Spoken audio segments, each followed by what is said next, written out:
Mouthpiece included.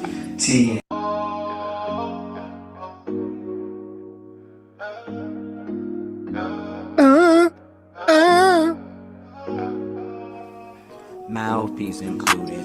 TATN. TATN. Better God your gods. TATN. TATN. Mouthpiece included. TATN. Better God your gods. TATN. Mouthpiece included. TATN. Better God your grill. TATN. Is your mouthpiece included? TATN. Better God your grill. Knuckle up. TATN. Better guard your grill. TATN. You got a participation trophy? TATN. Pull up. Let's talk about your all participants trophy. All right? This guy participated. You know what I mean? Mouthpiece included. That's right. His life is a participation trophy, I suppose. Better guard your grill. All right, we in the building. Welcome to Mouthpiece Included, the pod where we unpack Spolitricks. That's a fusion of sports, polytricks, and everything in between the collapsible superposition at a nano level upon the human observation. Whether it's a viral moment, controversial call, or a political pivot, Mouthpiece included. we bring the heat with sharp takes and layered content. Okay. In today's episode, Mouthpiece Included, the lines between the locker room bravado and political theater blur once again. Drop dead gorgeous Cam Skattebo and some sort of a Polynesian Puka Nacua are turning heads and breaking modes, their wild energy spilling beyond the field into the cultural conversation. Are they juicing up? Are they on MEP? I'm just asking the questions. I'm not making any allegations. I have to ask these questions. Do they have CTE? Is it booger sugar? It's not just about touchdowns. It's about the spectacle, the statement, and the shifting power dynamics that make spots feel like politics in motion.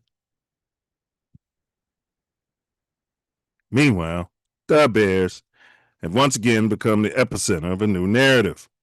Coach BJ, Ben Johnson, now steering the offensive vision. He gave a raw, unfiltered take on Caleb Nails Iceman Williams. Okay. We got a little cut up for that. The quarterback, Mini C, is untouchable.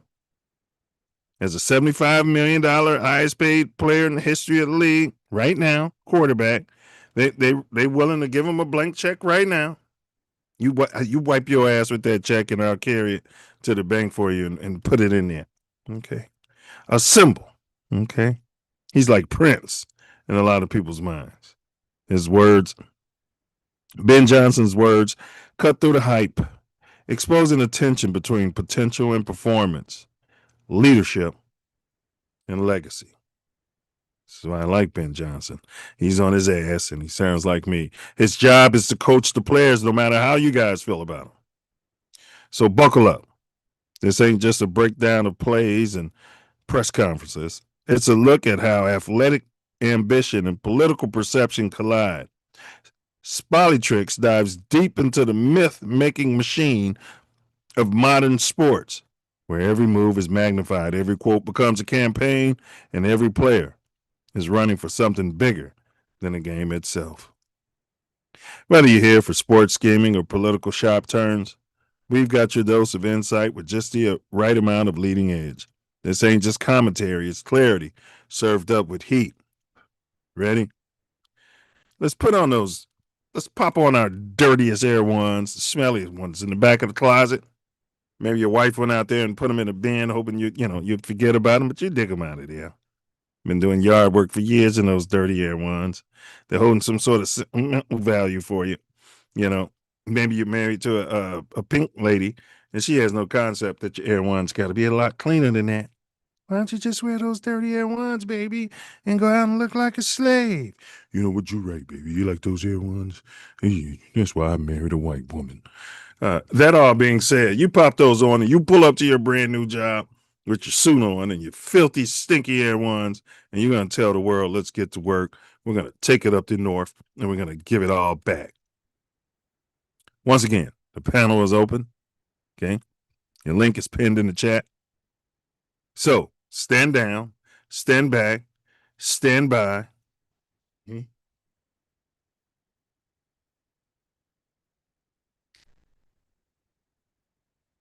Or pull up. Okay. Pull the F up.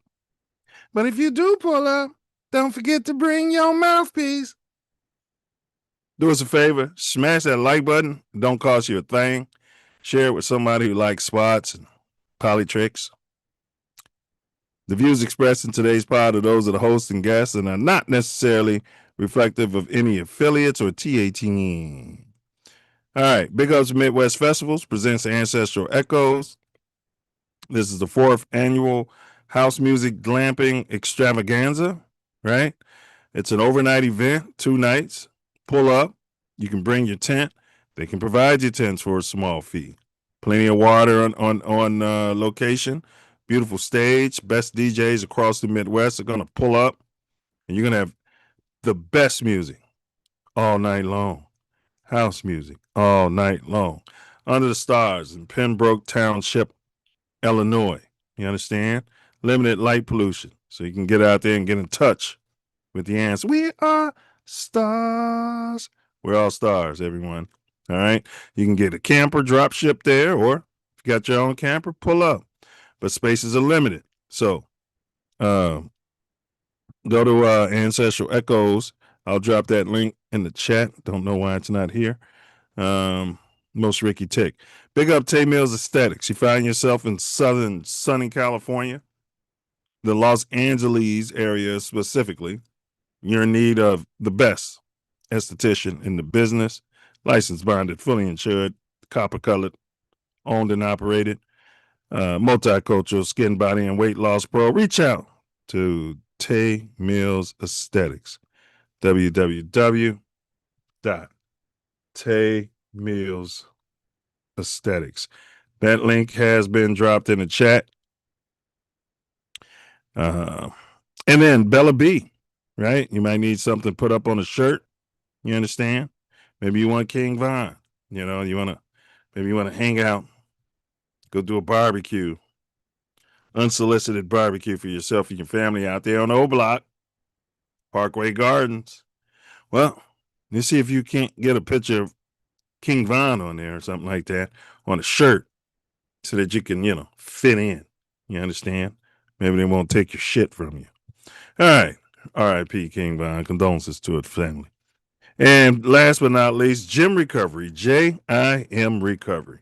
You find yourself in the Chicago area and you're in need of a vehicle tow, reach out to Jim Recovery. He'll pull up in the best tow truck out there in the streets of Chicago. He's got over 30 years of experience. He'll have you out of there and hop, skip, and a jump. You understand? And get you home and get you whipped to the mechanic or whatever the case may be. All right. So big ups. All right. Without further ado, let's go ahead and get the co-host in the building. Perennial Father of the Year nominee, I might say. They don't want to give it to him every year. You know what I mean? It wouldn't be fair because you can't give it to him. He ain't the best dad. You got to be the best dad for your household. For sure. Yeah. What's going on there, fella? Oh man, just living life, enjoying a day off before I go back to the grind tomorrow, and kicking it with I can't say with the family, everybody off on their own direction today, but enjoying life on this April 6th. Is this the 5th? 5th. 2026. God bless y'all who've had a birthright this weekend, enjoyed living life this weekend. Man, that's what I'm doing. Living life. Birthday. Yeah. I was at the high school, Black High School Classic here in Chicago. I can't call it a Black High School. Well, it's thrown by Black Baseball Media here in Chicago. Mm-hmm. The High School Classic. It'll be all Venezuelans in the next 5 years. No. Okay. All right. Shout out to Black Baseball Media for throwing the event, the 5th annual.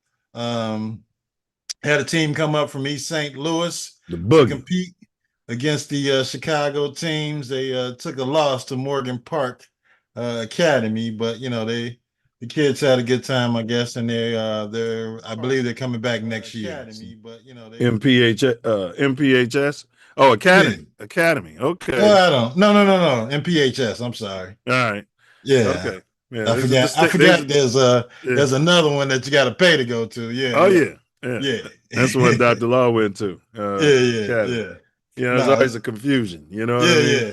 No, it was MPHS, which had a lot of kids from Jackie Robinson and kids Deuce grew up playing with. So yeah. Along with the Simeon team and the Homewood Flossmoor team and the Rich Township team. Yeah. Unfortunately, his team wasn't invited to the Classic this year. So, yeah. We'll talk on that subject later on in the summer. But it was a good weekend. The kids and the adults and everybody had a good time.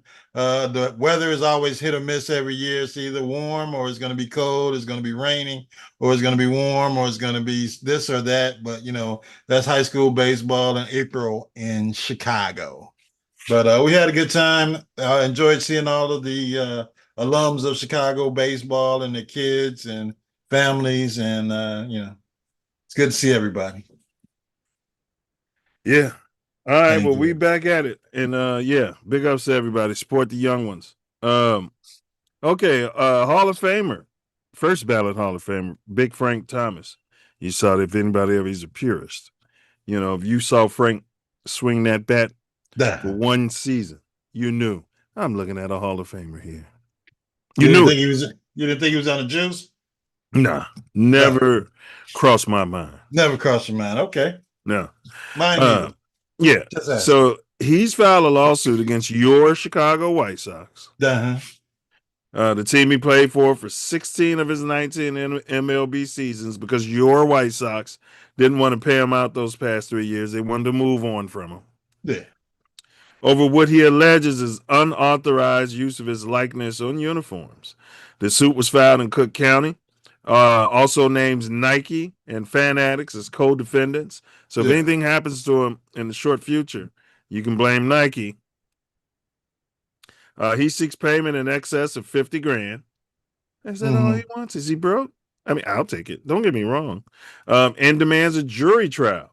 Thomas' complaint stems from the team's sale of City Connect 2.0 jerseys on or about April 28, 2025, with Thomas's number 35 on the front and Thomas's name and number 35 on the back, alongside with White Sox trademarks, logos, and Team Nike branding. This is his attorney. The complaint we filed, this is a quote, alleges violations of the Illinois Right to Publicity Act. Companies may not profit from anyone's identity without their permission. We believe our filing speaks for itself. What do you have to say about your Chicago White Sox and their treatment of potentially one of the greatest, well, definitely one of the greatest players to ever wear the pinstripes? Yeah, probably their greatest player. He's good. Well, I mean, everything's worked out for the previous years up until 2025. The suit, which is why it's only 50,000, is alleging all of the new gear that they got coming out that he never played in. Yeah, he wants to get paid for it, and these companies are selling his crap. And he said he hasn't agreed to his image or his name and his likeness being used on the new gear. So that's why he's suing to get the paperwork straight for what they're selling now, which is, the new White Sox emblems and logos and City Connect uniforms and stuff that he didn't agree to. The AI, all this shit that's happening Yeah. now. Yeah, he's just trying to get his paperwork straight with these new companies like Yeah. Fanatics and Yeah. whatever, Nike make, they sell the City Connect stuff too. So hey, it is what it is. It's a business. They ain't too far gone to see that. Well, it's not the first time. This is ESPN article I'm reading. It's Yeah. not the first time Big Frank had friction with your former team, your team.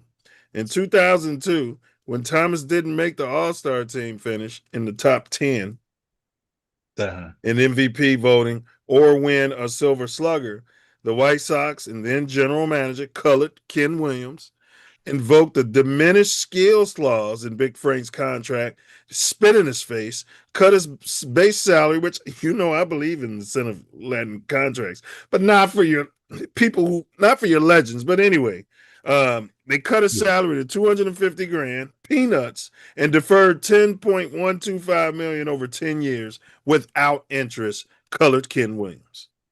Yeah, it's a business. If you didn't want that particular clause in your contract, you never should have signed that crap. Yeah, I hear you. According to your lawyer and whoever's suing now for $50,000, there's no way you should have signed no contract with that crap in there. And you're the best player in the history of the damn franchise. But I digress. Yeah. He's got a lot of beef. He's upset. He said they misdiagnosed his foot injury and led to more problems. Damn, I didn't realize. Damn, Big Frank. You should have been more vocal out there. Yeah, I got a clip. I don't know if you heard, but I'll send to you sometime this week. We'll be talking about the White Sox. Yeah. Shout out to the White Sox for sweeping the Toronto Blue Jays today. Yeah, go ahead. We'll be talking about it, but go ahead. Where once Kenny Williams shipped him off to Oakland, he let out a little a rant and a rave toward Big Frank, talking about he need to stay out of White Sox business. And did he? Yeah. Put his chest out.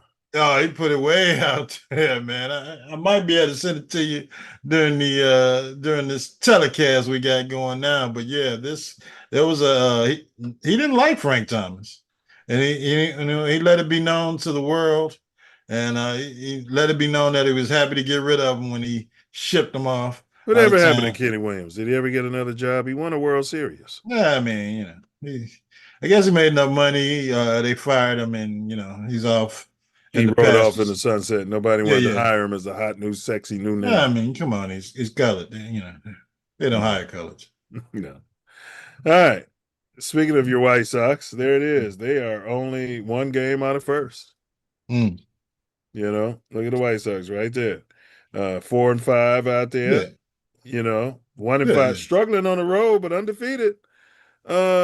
At the shithole stadium. Yeah, they came back to a guaranteed rate and put guaranteed rape.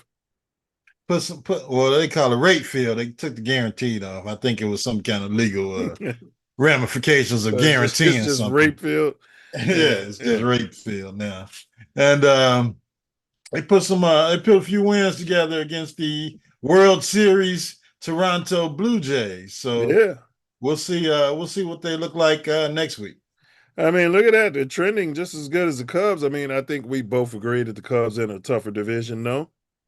I think that you're biased. You're biased. You're going to ignore the truth that's right in front of your face. No. I think it's just to be seen. I mean, yeah, the Brewers are good, and maybe the Reds, but all those numbers will fall off and equal off. Yeah. To be a true Central Division of mediocrity as you get to the middle of the season, where everybody's tracing around and tropping around 500, trying to get to the playoffs. Well, my Cubbies, I have to pull that jersey out. They're 4-4 now. All right, we're 2.5 games back, 3-3 in the friendly confines of Wrigley Field. Drop dead gorgeous stadium, I might ask. You can go there, you can take your shirt off, you can pound all the beers you want, you can puke right out there. It's an outdoor stadium. It's a shithole stadium. And we had the renovations, and then 1-1 on the road, so 500 team. What say ye? Oh, we got Diesel. He heard us talking about it, bashing y'all White Sox, and he pulls up, huh? Yeah, I wouldn't go. I wouldn't go to where the Cubs play at. Wrigley. Wrigley. What's wrong with you? Yeah, I wouldn't go over there and take a piss if I had to. It's a damn shame. You got to take the kid. You've never taken the kids to Wrigley? Yeah, I mean Joe's played there. In Yeah. terms of I'm talking about to watch the Cubs. For what? The last time I went This there is to watch. ridiculous. You Chicago people are crazy. They come from all over the world to take the kids to Wrigley. You're The right last there. time It's in I your was there to backyard. watch the damn Cubs, Pete Rose was the manager of the Cincinnati Rose. Reds. I'll tell you how long ago I was there to see a damn Cubs game. Are you one of these Sox fans too, Diesel, that you won't go to a damn? I've been to fucking guaranteed rape field multiple times. Yeah, Are it's you easy guys to get too bougie to. to go to the Cubs games? You don't have to park like you do for Soldier Field to get to a damn Cubs game.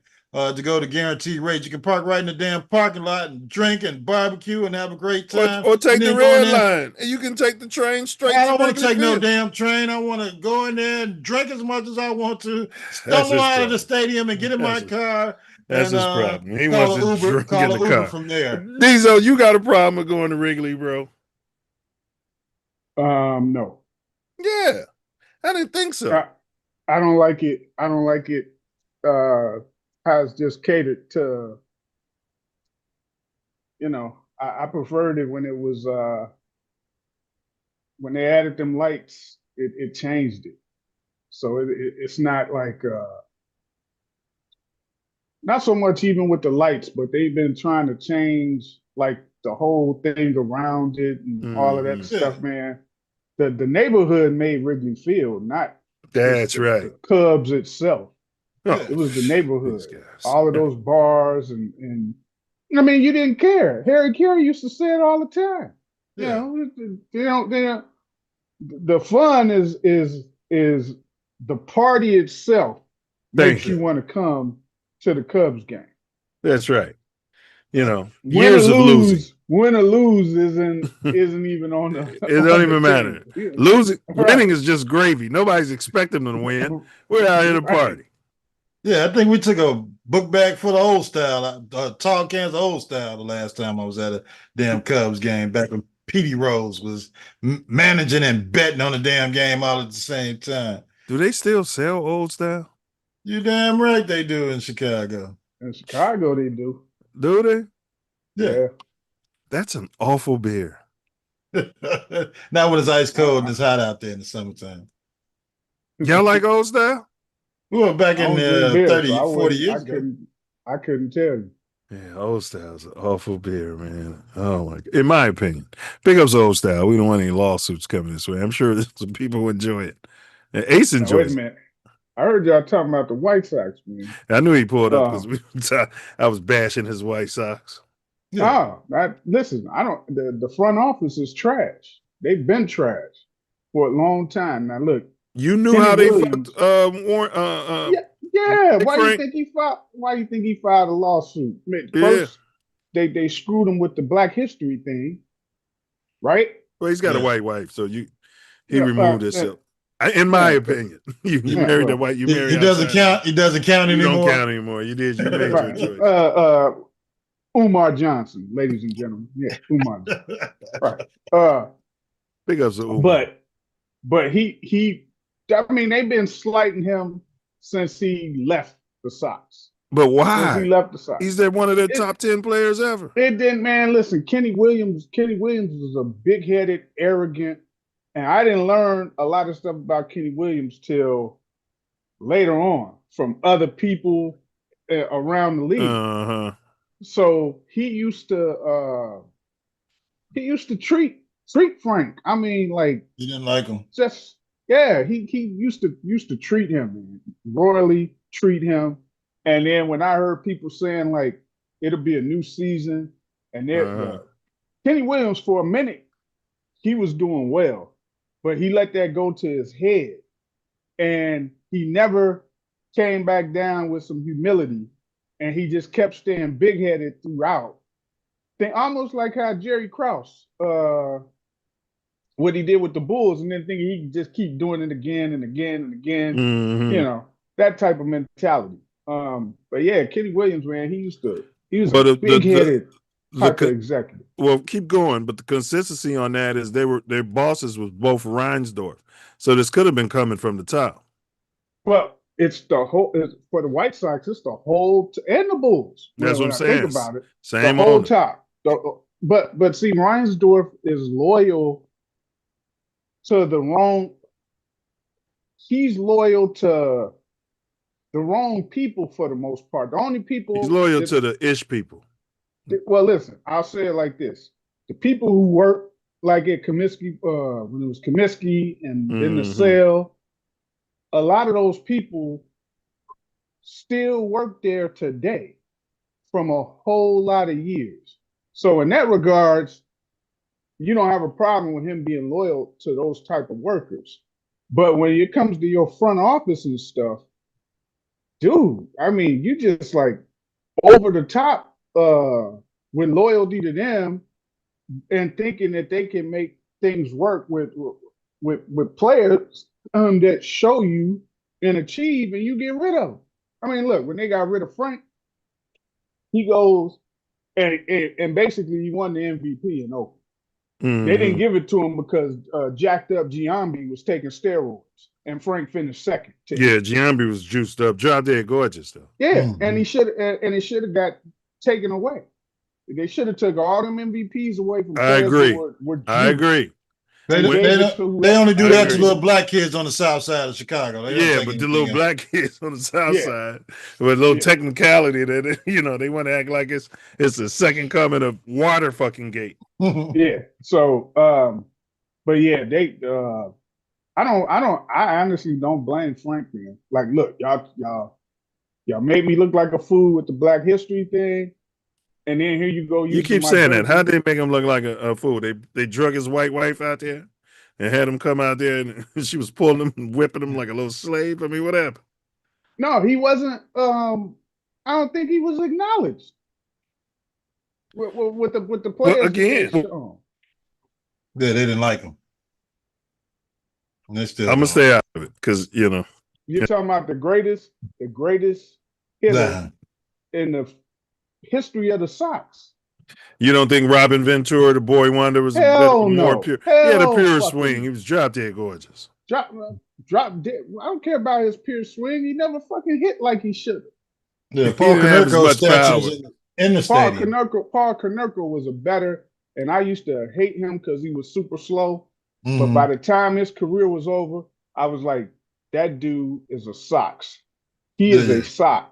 And I prefer him as a Sox over Robert. You just don't like the boy wonder because he's white. You can say that's you. That's you pulling his nuts for whatever reason. I don't know why you're pulling on his nuts. He had a pure swing. He was the Mark Grace. He was the Mark Grace of the South Side. Can we agree to that? No. His swing was more like cheating Palmero than it was Mark Grace. Yeah, okay. Yeah. All right. Now I don't see you your get put in a headlock by your boy Nolan Ryan and get he did get put in, but Nolan Ryan was juiced up, allegedly. I never seen Nolan Ryan on one of them lists. Well, he was juicing. I'm not gonna say that. Allegedly. All right. Here's we got the odds to win the World Series, and I just don't see the Cubs are 8 in the top 10, and I don't see your Chicago White Sox on this list with CTE. Yeah, we got a young team, and we need some more pitching, and pitching. That's all. If we can get pitching, we're still on the list of teams that never had $100 million player in the history of the franchise. Yeah, and from what I hear, I don't even think Ryan's. I think it's his son who runs. The Sox and stuff. Yeah. Jerry's pretty much done with the day-to-day. He just pops up every now and then. Reinsdorf doesn't even brush his own teeth at this point. He's not even brushing his own teeth.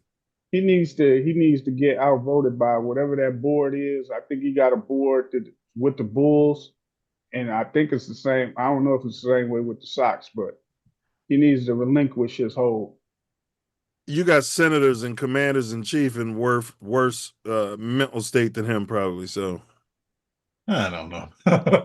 I don't know about all that now, but we got there's a lightly kept secret that the Sox will be sold, but we're waiting on the date, and then we know who the buyer wishes to be, but for some reason they haven't relinquished the ownership of the franchise.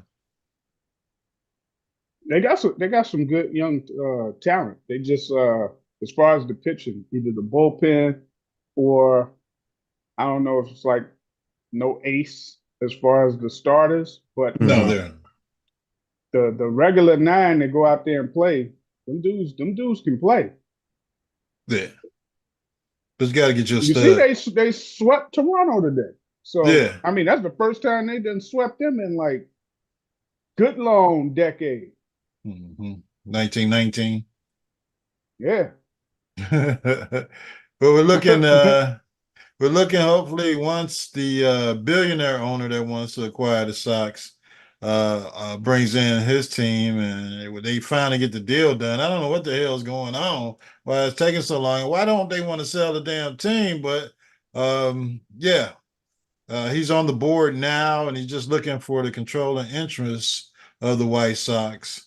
And just like everything in Chicago, everything drags along at a snail's pace.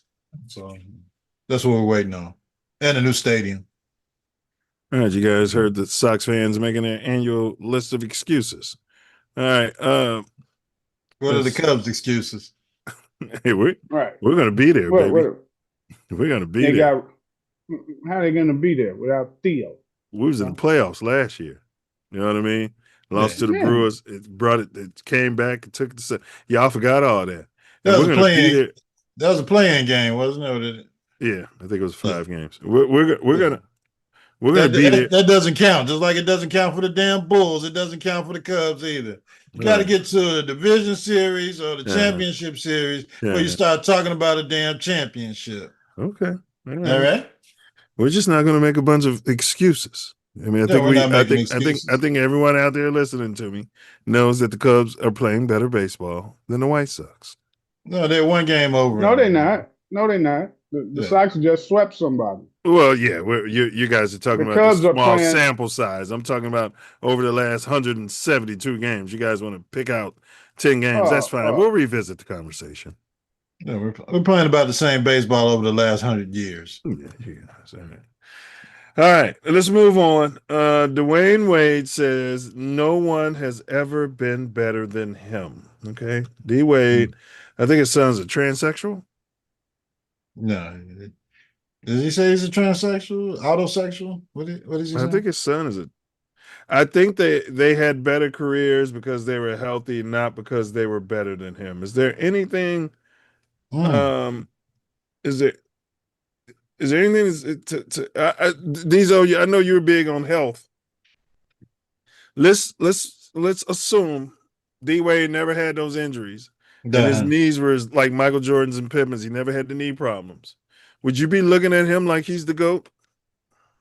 No, because if you say that, then you say that for all of the players who got hurt, injured, Correct. got hurt by stuff. And I think you kind of taking that out of context because I think he was saying that in regards to people who were, you got these guys now that are mainly like Isaiah. They were healthy. Isaiah Not Thomas because they were better than coming, he's starting to make because of his hate for Jordan, and Jordan just stays on his mind forever. It's a horrible look for. Oh yeah, he's living mortgage free in his dome. But he keeps making statements like, "Well, if this player played on that team, I could have seen him winning 6 championships, and so forth." So now you got people comparing and doing all of this rearrangement with players and stuff from different eras. If you're on this team, you're on that team. So, but I think Wade was he was defending himself from somebody who had said something about, I think Pat Bev was saying that James Harden was like a better player or something. And Wade was talking about, listen, I'm a top 75 player. And he's like, when the top 75 or whatever, even the top 100, when we get together, yeah, you can say this player did this better than that one. I did this to this one and that one, blah, blah, blah, blah, blah. Wade But you played got a player, defense. but you got a player who's not a top 75 or a top 100 player talking about a player who is, saying that somebody else is better than them. And he's like, players usually in that realm think that they're better than everybody, or they the best basketball player, right? And he says that's just the mindset that a lot of those guys have. And that's like where that quote comes from, where he's saying like, hey, I'm the best or whatever. It's Let's like see just here. a mindset. But Yeah, Wade but played defense as opposed to the Beard, and the Beard sucked in the playoffs. So I mean, I don't even know what the conversation is as far as that goes. that's Pat Bev talking. There's no Side of his head. conversation. I The think Beard Bev hasn't might won be on. anything. Is Bev getting? Is he tweaking? He might be. I think when his career ended, then he started going at people who I don't know, maybe he low key envied them. Yeah, because they both from out west. No one's a better basketball player than me in all of our minds. I don't think no one is a better basketball player than me. I think they had better careers because they were healthy. Right. Not because they were better than me. I don't think no I'm not taking this out of context.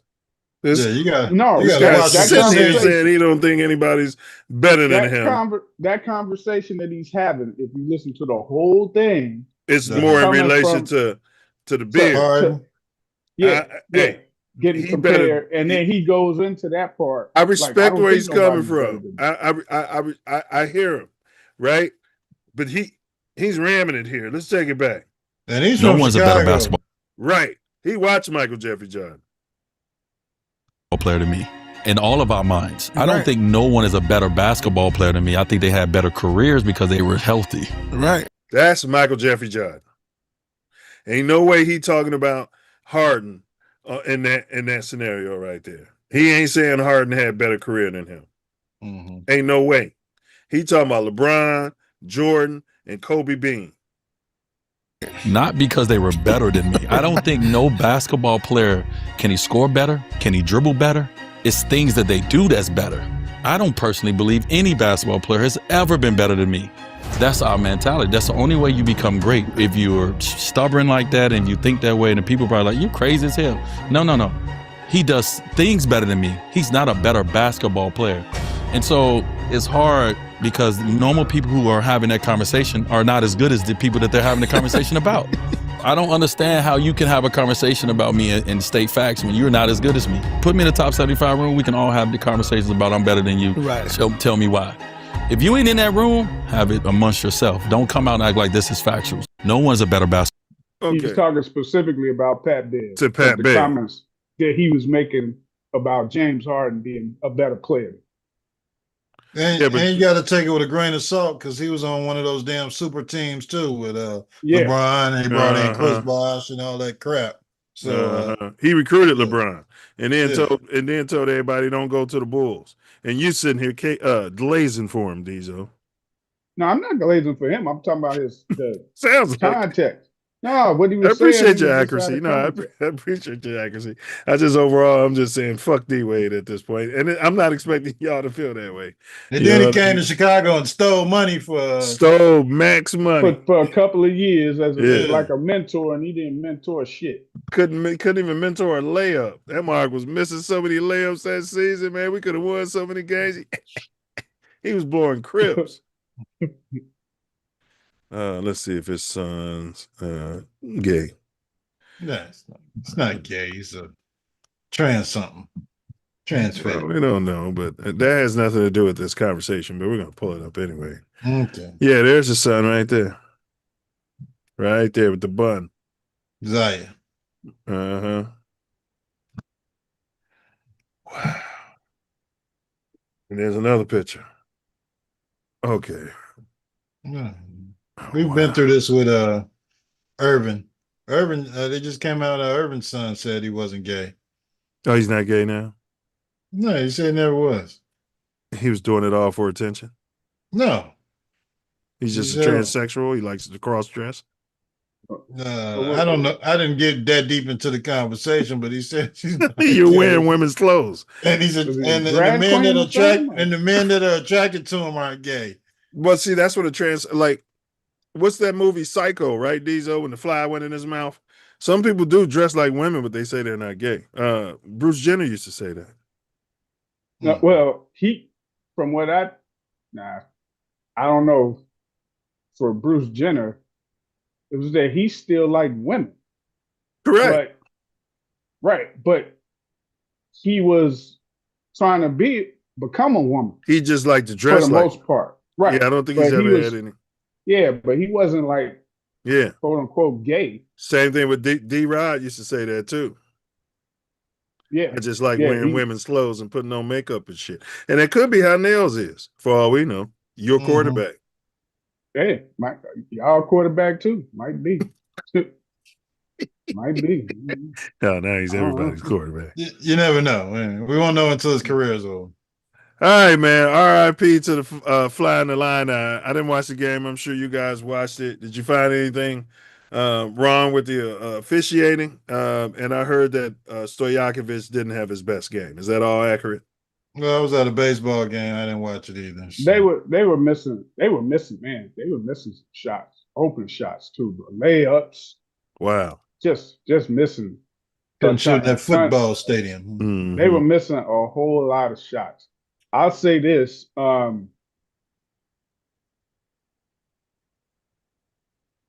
Same thing I've been saying. Not enough of this on the team. Not enough of this. Because the going gets tough. Yeah.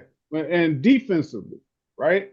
And they kind of surprised me in the tournament. You know, it was like playing better defense than they had like all season. Because one thing they could do is score. So that particular game that they just lost, man, ball spinning in and out. I've been in games like that, man. It's man, that shit. In man. and out. I mean, layups, it's like destiny. Jumpers, just spinning around, just coming out. Damn. Yeah. It was real bad. It was real bad luck, man. I don't know what it was with them Rams. Did you lay money on the line for it? No, you can't. And you can't bet the college teams here. In the state of Illinois? Any teams in the state of Illinois. Could you do some parlays or some, what they call them, picks? No? Nope. You can bet anything else except Illinois team. Dante Purify say, what up, TATN? What up, Dante? Wordsworth is in the chat. Diesel. Wordsworth said. Oh, Wordsworth. He said he made Jimmy Butler. What do they mean by that? What does he mean by he made Jimmy Butler? Who made Jimmy Butler? Who are we talking about? Oh, I think he's referring to Dwayne Wade. Jimmy Butler was balling in Chicago. But he was balling. He was already balling before Wade came here. And before he went to Miami, he was already balling. So right, that's what I thought. Wordsworth said, "Be that team disruptor he became." So I guess he's saying D Wade mentored Jimmy Butler and got him to go to that next level. Made him into an asshole. Yeah. Oh shit! He's about to fight down. He's about to fight the coach down there. What are you talking about? I don't know. About to fight Spolitricks and what's his name? This is what Wordsworth is saying. I mean, you know what I mean? Nah, Jimmy Butler, he's been like his own little cyclone for the longest. He's about to fight Spolitricks and Udonis Haslem right there in the huddle during the game, and the coach is like, "You want some of me?" And then Udonis Haslem, when Jimmy Butler was like, "What's up?" Then Udonis Haslem gonna jump in it. I'll kick your ass. And Butler like, well, what's up then? Well, Butler said when he got in the league, all the rich bulls used to play him like he was poor and stupid. So he said he figured once he got that big contract, because everybody around the Bulls said he turned into a dick once he got his first big contract. And he said he just thought that's what it was when you get your money. And they were just hazing him as a rookie. You know what I mean? Nobody ever said D Rose wasn't humble. Nobody ever said Joakim Noah and those cats wasn't humble. We got Wordsworth pulling up. He's pulling up. Because he wants to say something here. Want to explain himself. Yeah, he wants to explain himself. We got Chicago Leo let us popping know up. a thing or two. Yeah, maybe there's something we're missing. You know, he said D Wade made. I'll tell you what he made. He made his little transsexual daughter's son. No. He He did. made Jimmy. He mentored Jimmy Butler to become that piece of shit he became after Wade got there. That's what I He was- said. That's was what they hooping on- said. That is what they Yeah, said. basically, that's what he mentored him to be. Oh, I see what you're saying. A piece of shit, huh? And yes, wordsmith, motherfucker.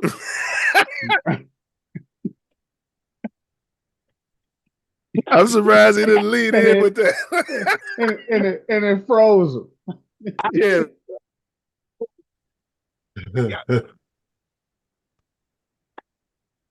Oh man, hey, these are Love the show. Y'all always digging it, but God damn it. Hey, look, real talk. I thought that was his name when y'all first did the show. yeah. I said, Yeah. Wordsworth. I said, I hadn't heard that name since Heathcliff. I was like, Wordsworth. I was We like, know oh, we know reading wasn't important at Simeon. As long as you can bounce that basketball, you know what I mean. You're gonna be fine. yeah, You run track or hit a tutored. baseball. We got tutored by people from Eisenhower. Yeah, Mhm. yeah, but Blue Island. We know Eisenhower. reading wasn't important. Hey, I drove past where they buried my dad, rest his soul. I drove right past Eisenhower, man. It was, man, they had told like you. you said, they had on to it. Yeah. I mean, they just put a new scoreboard on the baseball field. Yeah. Yeah. Have you been inside your school since you graduated from there? The 10-year Eisenhower? anniversary, but not since then. Yeah. Probably look totally different. Turf football field. I mean, you got a budget out there. They have a budget that they got. New gymnasium. Well, my senior year, they had built that new football stadium. So Okay. we had all of that. My All junior right. year actually was the first year of that with that track. And then the track team went downstate. Damn near won, Red Smoke. And the baseball stadium. So, but yeah, they just added on to the fucking, I'm like, damn. Yeah, they added on new gymnasium and shit. So, yeah. Somebody paying taxes. Mhm. I guess. All right, we got the White House, y'all. Trump, your president, he's talking about having cage match fighting in the White House. The UFC is set to bring cage match bout to the White House. Now, imagine if Barack Obama would have brought some one-on-one moolie ball to the White House with the Some Mandingo fighting right to the or the Rucker. You know, we're gonna do the Rucker in the backyard. I'm gonna smoke my one Newport and drink a 40 ounce. Yeah. Congress would have stepped in and had a meeting, and they would have called the Supreme Court, and there would have been all kind of injunctions and all kind of crap going on to put a halt to something like that. But this sucker can bring in some cage matches, boxing matches, strippers, whatever the hell he wants to the White House, and nobody says a damn thing. Man, he better be concerned about what's going on overseas than he do about some UFC in the White House. Probably got time for But that. UFC is MAGA. There's a lot of white trash in UFC. Yeah, that's it might be, but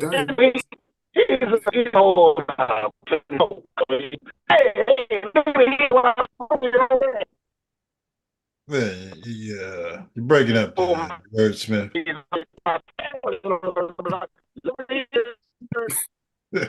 Somebody's hacked his shit, didn't they? You sound like you're talking to Trump personally. Yeah, a lot of static electricity up there. You must be over east where they're proposing the stadium for the Chicago Bears. Where you at, Wordsworth?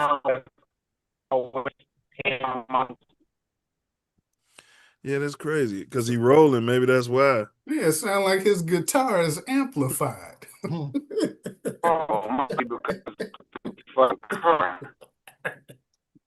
Hey, how did you go in? Did you come in through regular way audio? Yeah. 1, 2, say something. Yeah. Wah. Yeah, it sound like when you pour them cans together and your cousin went in the other room.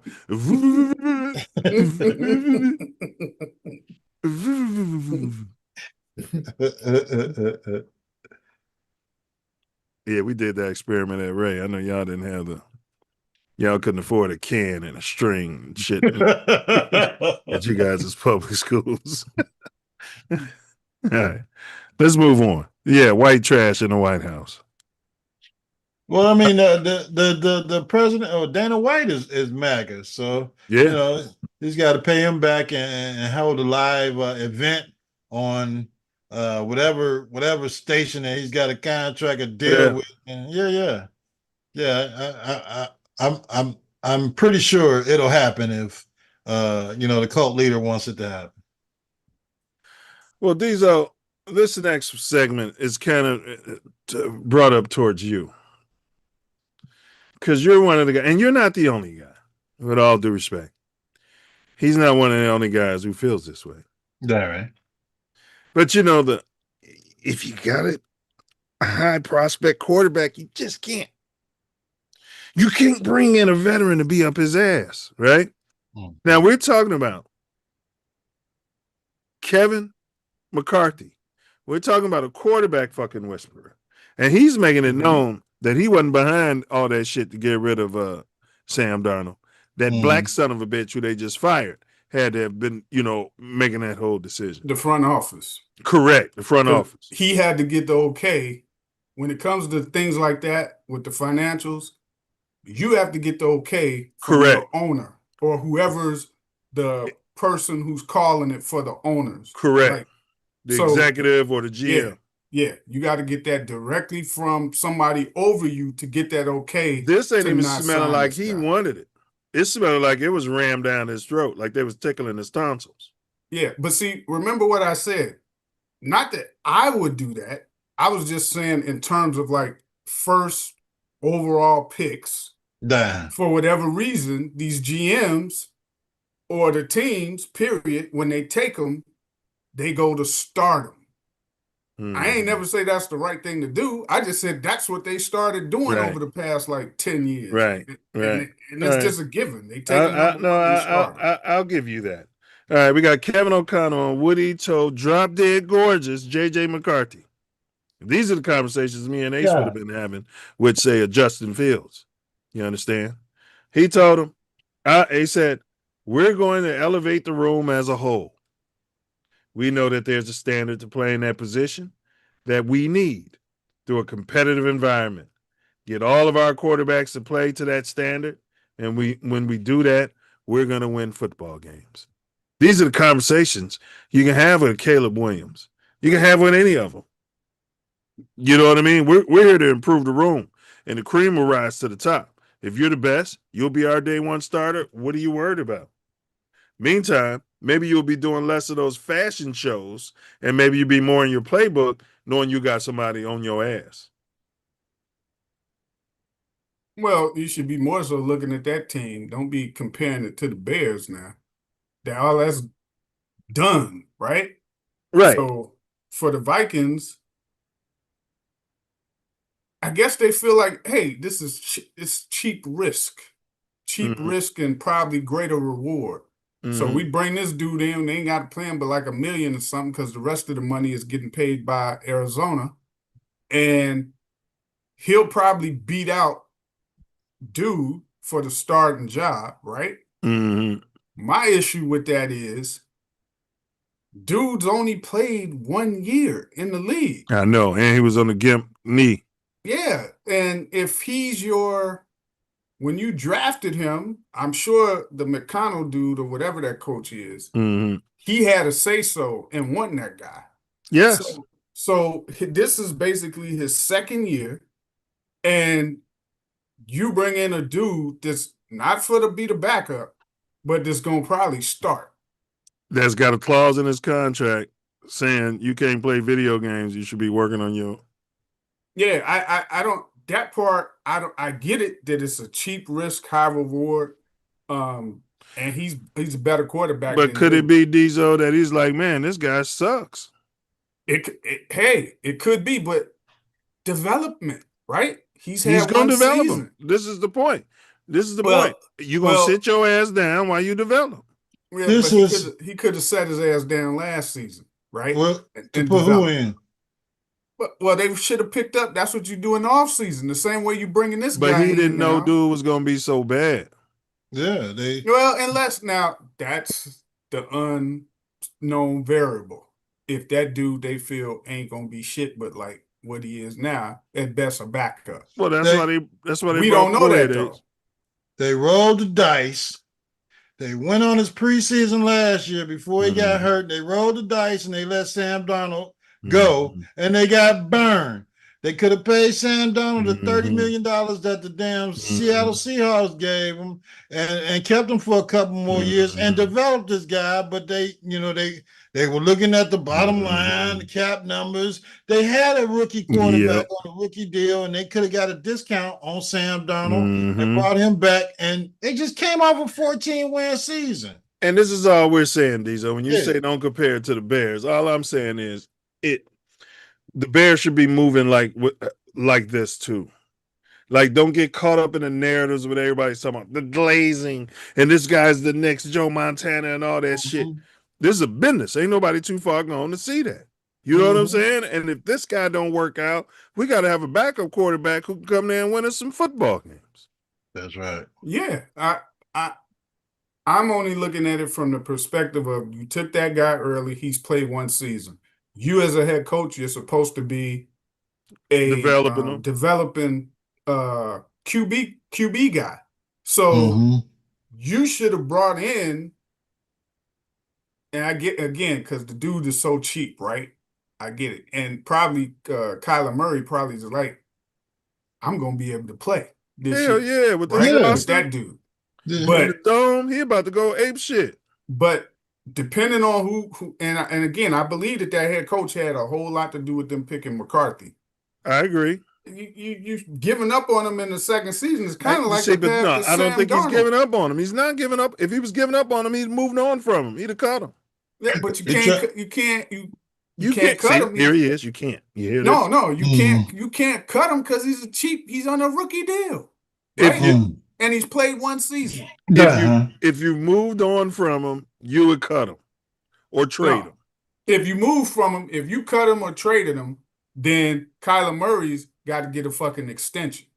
No, he's not getting that. Right. Yeah. See, that's what I'm saying. You can't leave your franchise in limbo as part of the development. Look, it's like if I say, okay, I'm gonna get Ace's youngest son to be my driver, and I'm putting all my eggs in a basket for that.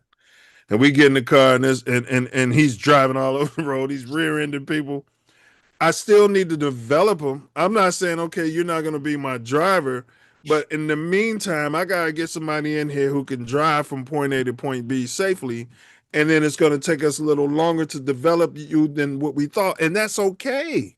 Yeah, but most teams now, this era, they want to protect the feelings of the number one draft pick. Yes. And they'll jettison off their veteran. Yes. Who even in the case of JF1, who was still under a decent contract for the Bears, and they could have developed the guy that they had under the bum coach that they had, and everything would have worked out. It'd have worked out if Caleb would have beat JF1 in camp and earned that spot. It would have worked out even better for the whole team. Yeah, he would have beat him out. It would have been fine. And you know what I'm saying? And then we could have waited. We could have waited on our quarterback guru, whisperer, head coach. And again, if you remember, I kept saying, look, I don't got no problem for the Bears moving off the year that they drafted and won. Because I was like, if you move to 2, right? Yeah. Then you don't have to let whoever that quarterback is that you pick start. You could. That's why I was like, hey, we could keep JF1 if we move off 1 to go to 2. Yeah. Because I know the mindset of these damn GMs. The number one generational overall, you got to get them out there. You got to start them. But we don't care about the mindset. I don't agree with it. It's a fault. Right. It's a fault. Patty Mahomes set out the whole damn season, and you telling me Caleb Williams is better than Patty Mahomes? But Patty Mahomes wasn't number 1 overall. No, he was like 14, right? 14, 10 or 11. Something like that. But Sam Darnold, I was a keep Darnold guy. I was a keep Manning guy. when everybody wanted to move off him for the hot, sexy new name. You know what I mean? So I'm always going to ride with the veteran because I know what it takes to develop a quarterback. Caleb is still developing. It's another next season, he's going to be almost there. The season after that, bam, he's going to be there for the rest of his career. It takes that fucking long. You might win in spite of all the rookie shit they're doing. You know what I mean? But it's painful. It does. It takes longer to develop. I mean, but they was on Justin Fields' ass after 2 seasons. Yeah, and he had terrible new terrible coordinator every year, and even Iceman Caleb had to wash all that crap out of his head from the Eberflus regime and all of those guys and Cullen Brown and all those guys that were coaching him. He'd be on Cullen Brown's ass. I would have hired him. He would have been my head coach. Ben Johnson would have came in there. He stayed on my staff. I wouldn't have let him. Yeah, he would have been on my head coach. I don't know if he would have been my head coach, but he definitely would have still been. He definitely been my offensive coordinator then. On my staff. Yeah. Definitely. Yeah. Ben Johnson could have made him the hot, sexy new name instead of Declan Doyle. And Declan Doyle is now. And you see how the league finally made their final decision, fucking us out of them final draft picks, decision. Man. It wasn't a final. They knew they were going to do it. Yeah. No, I'm just saying, they just say, like, no, that's final. They try to act like they reviewed it. They got together and did some cocaine. They didn't even discuss that shit. No, I either the Packers led this or the Cowboys. Jerry had something to do with this. But somebody, because it just don't seem right at all. And to stand on the 10 toes down. 10 toes down. Yeah, it makes no sense at all. No sense. Yeah, well, I mean, and they say it's nothing we could do, huh? Nothing. No, I guess if the Bears want to file a lawsuit, they could file like a lawsuit or like arbitration, some type of shit like that. But they say we're trying to get the league to fund part of our stadium. So this is a lot of this is a problem that's where that comes into play. See, somebody like Al Davis, he had his own money. I think the Raiders were like almost like one of the original franchises of the AFL. Al Davis and Papa Bear Hallis. And listen, Al Davis and Papa Bear Hallis fought the NFL on all that little bullshit they would try to do. Yeah. And they was always in the media getting fined and all this shit. So that's why they don't like us. Yeah, and they never. Al Davis had the money to keep fighting it. And Al Davis never paid us.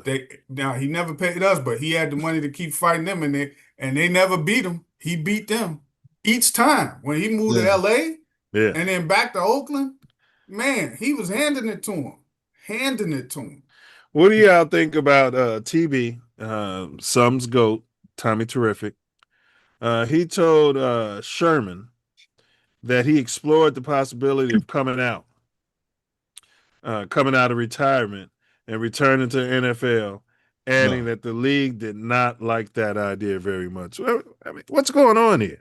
Well, they gave him the keys to the kingdom, so they didn't, once they gave him the keys, they was like, yeah, you got to stay on the sidelines, buddy. You can't come back out and you're an owner now. You can't be out there on the plantation with the slaves. You step on that sideline, and they got that fresh cement going down on the pavement. And pretty soon it's going to harden, and your ass can't get out of it. Mm-hmm. So you should have never went over until you make sure your absolute love of that game is gone. And you did. Mm-hmm. Now it's a wrap. Ain't no and it looks back. like you got out CTE free. Roll with that. Yeah. It's a wrap. You're not coming back. We could have brought him here for a couple seasons in Chicago and probably got us you a can't chip, do that close to to Caleb. I'm talking about before Caleb got here. You can't do it to Justin. You can't do it to any young player. These guys are all participation trophies. And you heard him say he was pretty close to coming to Chicago before he went to Tampa Bay. He sure did. Yeah. He sure did say that. Pissed me off. So now you got Tom Brady, who's an owner, and he's up in the booth. I guess they say, motherfucker, what you going to play? And then you're going to, when you get off playing, you're going to call the game. And then, like you trying to do all this shit? Yeah, they gave me $300 million to call the game. So I'm going to go ahead and do I'm going to go ahead and do that. Nah, his career is a wrap. Another $60 million a year. If he wants to come back and play, he would have to sell his rights and relinquish his job and whatever that Period. contract. Period. And then you can go back and play for what? A half a season? Yeah, before you get demolished by some poor and stupid defensive end is ready to make a name for himself. Making a name for himself. I ended Tom Brady's career. I think that's what they tried to tell him. Like when Kareem was trying to come back and Pat Riley was like, we can use him in limited situations where there's not going to be any running required. You know what I mean? Like in basketball? Yeah. They probably told Tom Brady, you could play like the last 4 minutes of a game and we behind in. Some shit like that. And that might work. I'd rather have a guy who could do that than a typical third stringer on my roster. No, yeah. Well, yeah. But but he's not going to sit like on the sideline. They're too competitive. They're going to want to play. And they're going to want $60 million. You ain't giving them $60 million for that shit. Giving them shit. I mean, he could be a closer. It could be like in baseball. Closers get paid good money. Mm-hmm. Till they get broke up. All right, we got Cam Skattebo. Trying to find Cam Skattebo. I think it's a video we got. He's a Giants running back. CTE. Yeah. Oh, yeah, here he is. So, yeah, he had a tasteless joke about CTE. Yes, good point, Diesel. So let's see if we can just find him saying it. Skattebo. Tasteless joke and he's suffering from it? Out of all the players, one who's not elusive at all, he wants to run through everybody. Oh, and he wants to joke about it. And didn't he go into the tent? Didn't he go into the tent, bro? Yeah. And when dude was in there, his bell was rung. We gonna stay in here? You gonna be a little bitch in the tent? Come on out here. We need you. Didn't he do that? Yeah, this guy think he's all-star. But the NFL is gonna show him a little something. He gonna get humble, bro. It's coming real quick. His style. He trust me. Within a couple of years, he gonna be like, man, I was a fool to make that kind of statement. Next season, right? Yeah, I mean, does he have an agent? Yeah, but you know these New Jack players, man, they want to talk. You just a New Jack player with a New Jack drug, and you a New Jack. We listen to some New Jack music, and you a New Jack problem, Pookie. Man, I hated that movie, New Jack City. No. I mean, they had his moments, don't get me wrong, but I'm like, man, some of this, I think it was Ice-T. He was awful. Y'all agree with that? Hey, that was you in there. He wasn't an actor. He wasn't an actor. He was horrible. I don't even think he prepared himself for the role either. Hey, Scotty, this isn't going to be another one of your bullshit solo jobs. This is New Jack Town with a New Jack. New Jack. They was trying to force that off on me. You know what I mean? I'm like, I'm not feeling all this New Jack shit. See, you're gonna make me watch it tonight. In New York. What's that? Hey, the weakest scene that he did in that movie, man. How you gonna tell me that you killed Pookie? When he told Nino that, when he was up there talking to Nino on the balcony, he told him that. I was like, man, that did not seem like. I know who was the director. Good acting, man. It was horrible acting. The whole you let that scene ride. All right, here we go. They're probably running out of money about that time. Yeah, they were. Yeah. All right, here we go. You think CTE is a real thing? No. It's an excuse. I think asthma's an excuse too. Yeah. Is that a hot take? No, that's a good take. That's valid. Yes, asthma's fake. Is there anything worse than when you're in 4th grade and someone's huffing and puffing, you're just soft? Yeah, just literally be better. Breathe the air. This, look, do you think CTE y'all know we big on humor here and jokes. So that's a satire, or he was trying to do be funny? No, dude, he like setting them up with that kind of question, but then the host makes a statement on top of that with asthma, and he agrees with him about that. He agrees with that. Like, you don't know anybody with asthma? I know people that done died from asthma. Yeah. There's somebody on his team got to have asthma. One of their children or something. You son of a bitch! What are you talking about? He's basically saying it's an excuse. These people are soft, which is the whole reason CTE exists. Right. Or maybe he's been paid by his owner to say something like this. I wouldn't want him coaching a sports team ever in his life. Some No. kids over there, I need my inhaler. It's an excuse. You either suck it up or you're cut right now. You know what I mean? Just breathe. Right. Just breathe. No, mommy, I can't breathe. Coach said I can't hit the inhaler. He over there dying on the sideline. This guy. Yeah. You know, take your helmets off. We're going to do full contact. You know what I mean? They'll pull this clip right out in the damn civil lawsuit, suing the shit out of his ass, and taking the last of the money that he has after he gets out of the NFL. Like I said, that's the New Jack player mentality Jack City. where whoever his team is, how are you not like, I don't think when you go on these podcasts or whatever, watch what you say. Don't make no damaging comments towards yourself. That can cost you possible sponsorships and correct revenue. Endorsements, all types of shit. He's a wild thing. Careful. Gotta be careful. Look, the Bears wouldn't even want to sign him because they like culture guys. Yeah. Yeah. Look at this. Look at this asshole on here talking about asthma doesn't exist. And CTE doesn't. We don't want to have anything to do with this. Yeah, we know it's real, but shit, we don't need nobody saying it. Have all the players in the locker room. Somebody start coughing. Who is that? Who is that? Okay, we're gonna cut him. He's not breathing. Right. Like we want one. Right. He'd be a cancer in the locker room though. Somebody would be on concussion protocol. He'd be talking shit. You know what I mean? Like you don't need that. His own quarterback. So what's the reaction of the NFL? The Bears knocked him into the tent, right? Yeah. Yeah, his own quarterback. He ran in the tent trying to get him out. Yeah. And he didn't finish the game. But Ace, the reaction, the NFL's not doing anything about it. And we've been talking about all these podcasts. These modern players talk too fucking much. I bet you, I'm pretty sure that the league contacted him. You ain't hear about it in the media or nothing because nothing. I think so, because then they start trying to say it was satire. Ace. They start trying to call it a joke. Backtracking. Yeah. Moonwalking. Like we joke on here, but there's times when we'll stop and say, hey, look, in all seriousness, do you know what I mean? And he didn't do that. No. Yeah.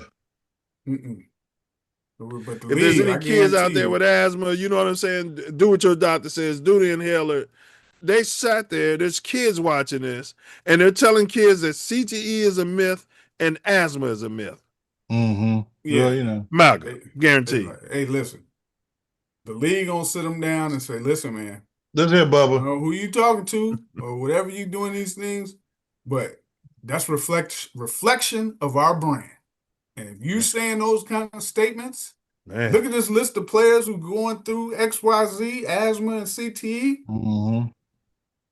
That's fine. Go play in another league. Why they ain't make them apologize and then go through a CTE school? You know what I mean? And you know, probably some type of courses to correct to get his mind like, look at the people who going through asthma, CTE that done played in the league. You need to pay attention to this because I guarantee you it's gonna come up in his future when contract stuff and hits and things because he's out of all people, man. You're a battle ram. But they're trying to justify it. No, there's no justification for that, man. You know, what's that dude's name? I sent y'all the video. He's the that's just young being silly and stupid, man. Yeah, but they justify when it's these guys. If he was some sort of colored, I think this would have been a bigger issue. I think so too. I think if it was some sort of colored, colored running back, and they made that kind of statement, it would have been more on the forefront. Come on, man. Yeah, the asthma community would have came out and demanded an apology. He'd had to write a check to the National Asthma Association, you know, for charity. He'd have had to, you know, what I'm saying? Do events for them, and different things. And they'd have made him a slave. I feel that way because you didn't really hear much about. I think the league got in his ass, but I just wish they would have did more. And you know what? We might hear more forward before the season start on that issue because remember he got hurt. He didn't finish the season. Well, he got racked up. His ankle or something. Yeah, his ankle got broken like 5 different places. Yeah, he'd be lucky to play again. Yeah, his right. career ain't promised to him. That's Yeah, for he sure. won't be the same. All right, the Chiefs signed Travis Kelce to a 3-year. This is Ace's boy. He went out there to the Super Bowl and got out glazing for Kelce. The next year he should have retired. Yeah. He went out there glazing for him. Kelsey's gone. And then Karen Kelsey's got Kelsey Karen. But anyway, year one, $12 million. Ain't that what Komet is getting paid? Like 10, 12 million plus 11. 11. We're paying Komet the same money as a first ballot Hall of Famer. Y'all got any problem with any of this? Yeah, cut him Yeah. or he's got to take a pay cut. Yeah, That's right. Komet, definitely. Kelce, he's proven. So that little contract they're giving him is basically for stuff he's done for Correct. the team. And incentive based. I love incentives. Yeah. And at this stage of his career, he's really only as good as the other tight end that they may have. Because to me, he's a number one, but physically he's not really the number one no more. But they still trust him. Right. The quarterback still trusts him. You can trust him. You just gonna need your receivers to do more. To get him open if you're trying to get him the ball. Because I bet Justin Fields can get him the ball. Better than he can get Komet the ball. What was you about to say? He's done. He was done after that Super Bowl that he wasn't the MVP in. That guy, boy, Karen came out there. Hey, we did a whole show for a year. He never mentioned Travis Kelce. That motherfucker. Well, I like Travis Kelce. Kelce's gone and beat it. He ain't mentioned Patty Mahomes, Sideshow Bob, nobody. He went out there. Travis Kelce's going to be the MVP. He was the X factor. If Sideshow Bob would have got him the ball, he would have been the X factor. But he didn't want to play, and his career should have been over after that damn game. Now, Ace pointed out something, Diesel, that we had been pointing out on this show. At least I know I have. He sent this graphic. These are the highest paid wide receivers ever. Okay. All right. Okay. I wish their names were on here. Yeah, right. I can tell you the names. All right, go ahead. Who's that first? Smith, Nigma. Yeah, Nigma. Chase. Jackson Smith, he's a nigga. Chase boys, Daniels. Minnesota. What's this dude's name in Minnesota? What's that dude? Justin Jefferson, CeeDee Lamb, and DK Metcalf. All right, good job, everybody. Yeah. So now DJ, how much is DJ getting paid? DJ Moore? Yeah. 25, 26 million. Something. Yeah, I'll pull it up. So DJ Moore, his contract. So when he signed, that was the whole thing. He signed early. He took a team-friendly deal. He had a 4-year, $110 million contract extension with the Bears. He could have gotten more than that on the open market. He did the Bears a solid. All right. So he's averaging $27.5 million annually. Right? Okay, There we go right there. And then $15.5 million of the 2028 salary guaranteed upon trade. All right. So Ace was bringing up the fact that the guy takes a team-friendly deal. He wants to be a Bear. He wants to stay in the great city of Chicago. And then Poles, something I hadn't mentioned, uses his value that he did take a team-friendly deal, because had he gotten his money's worth, we wouldn't have got a number 2 overall pick for him. We wouldn't have got a second-round pick for him. So Poles used him, is what Ace is saying. Is that what you're saying, Ace? Yeah, I mean, he timed a team-friendly deal so he can be here when the Bears were winning, and he made it through one season of the Bears winning. But the Fire Poles jettisoned him off to Buffalo because his buddy didn't like throwing him the damn ball, and he said, the fans and the friends of the program said, he's making $26 million.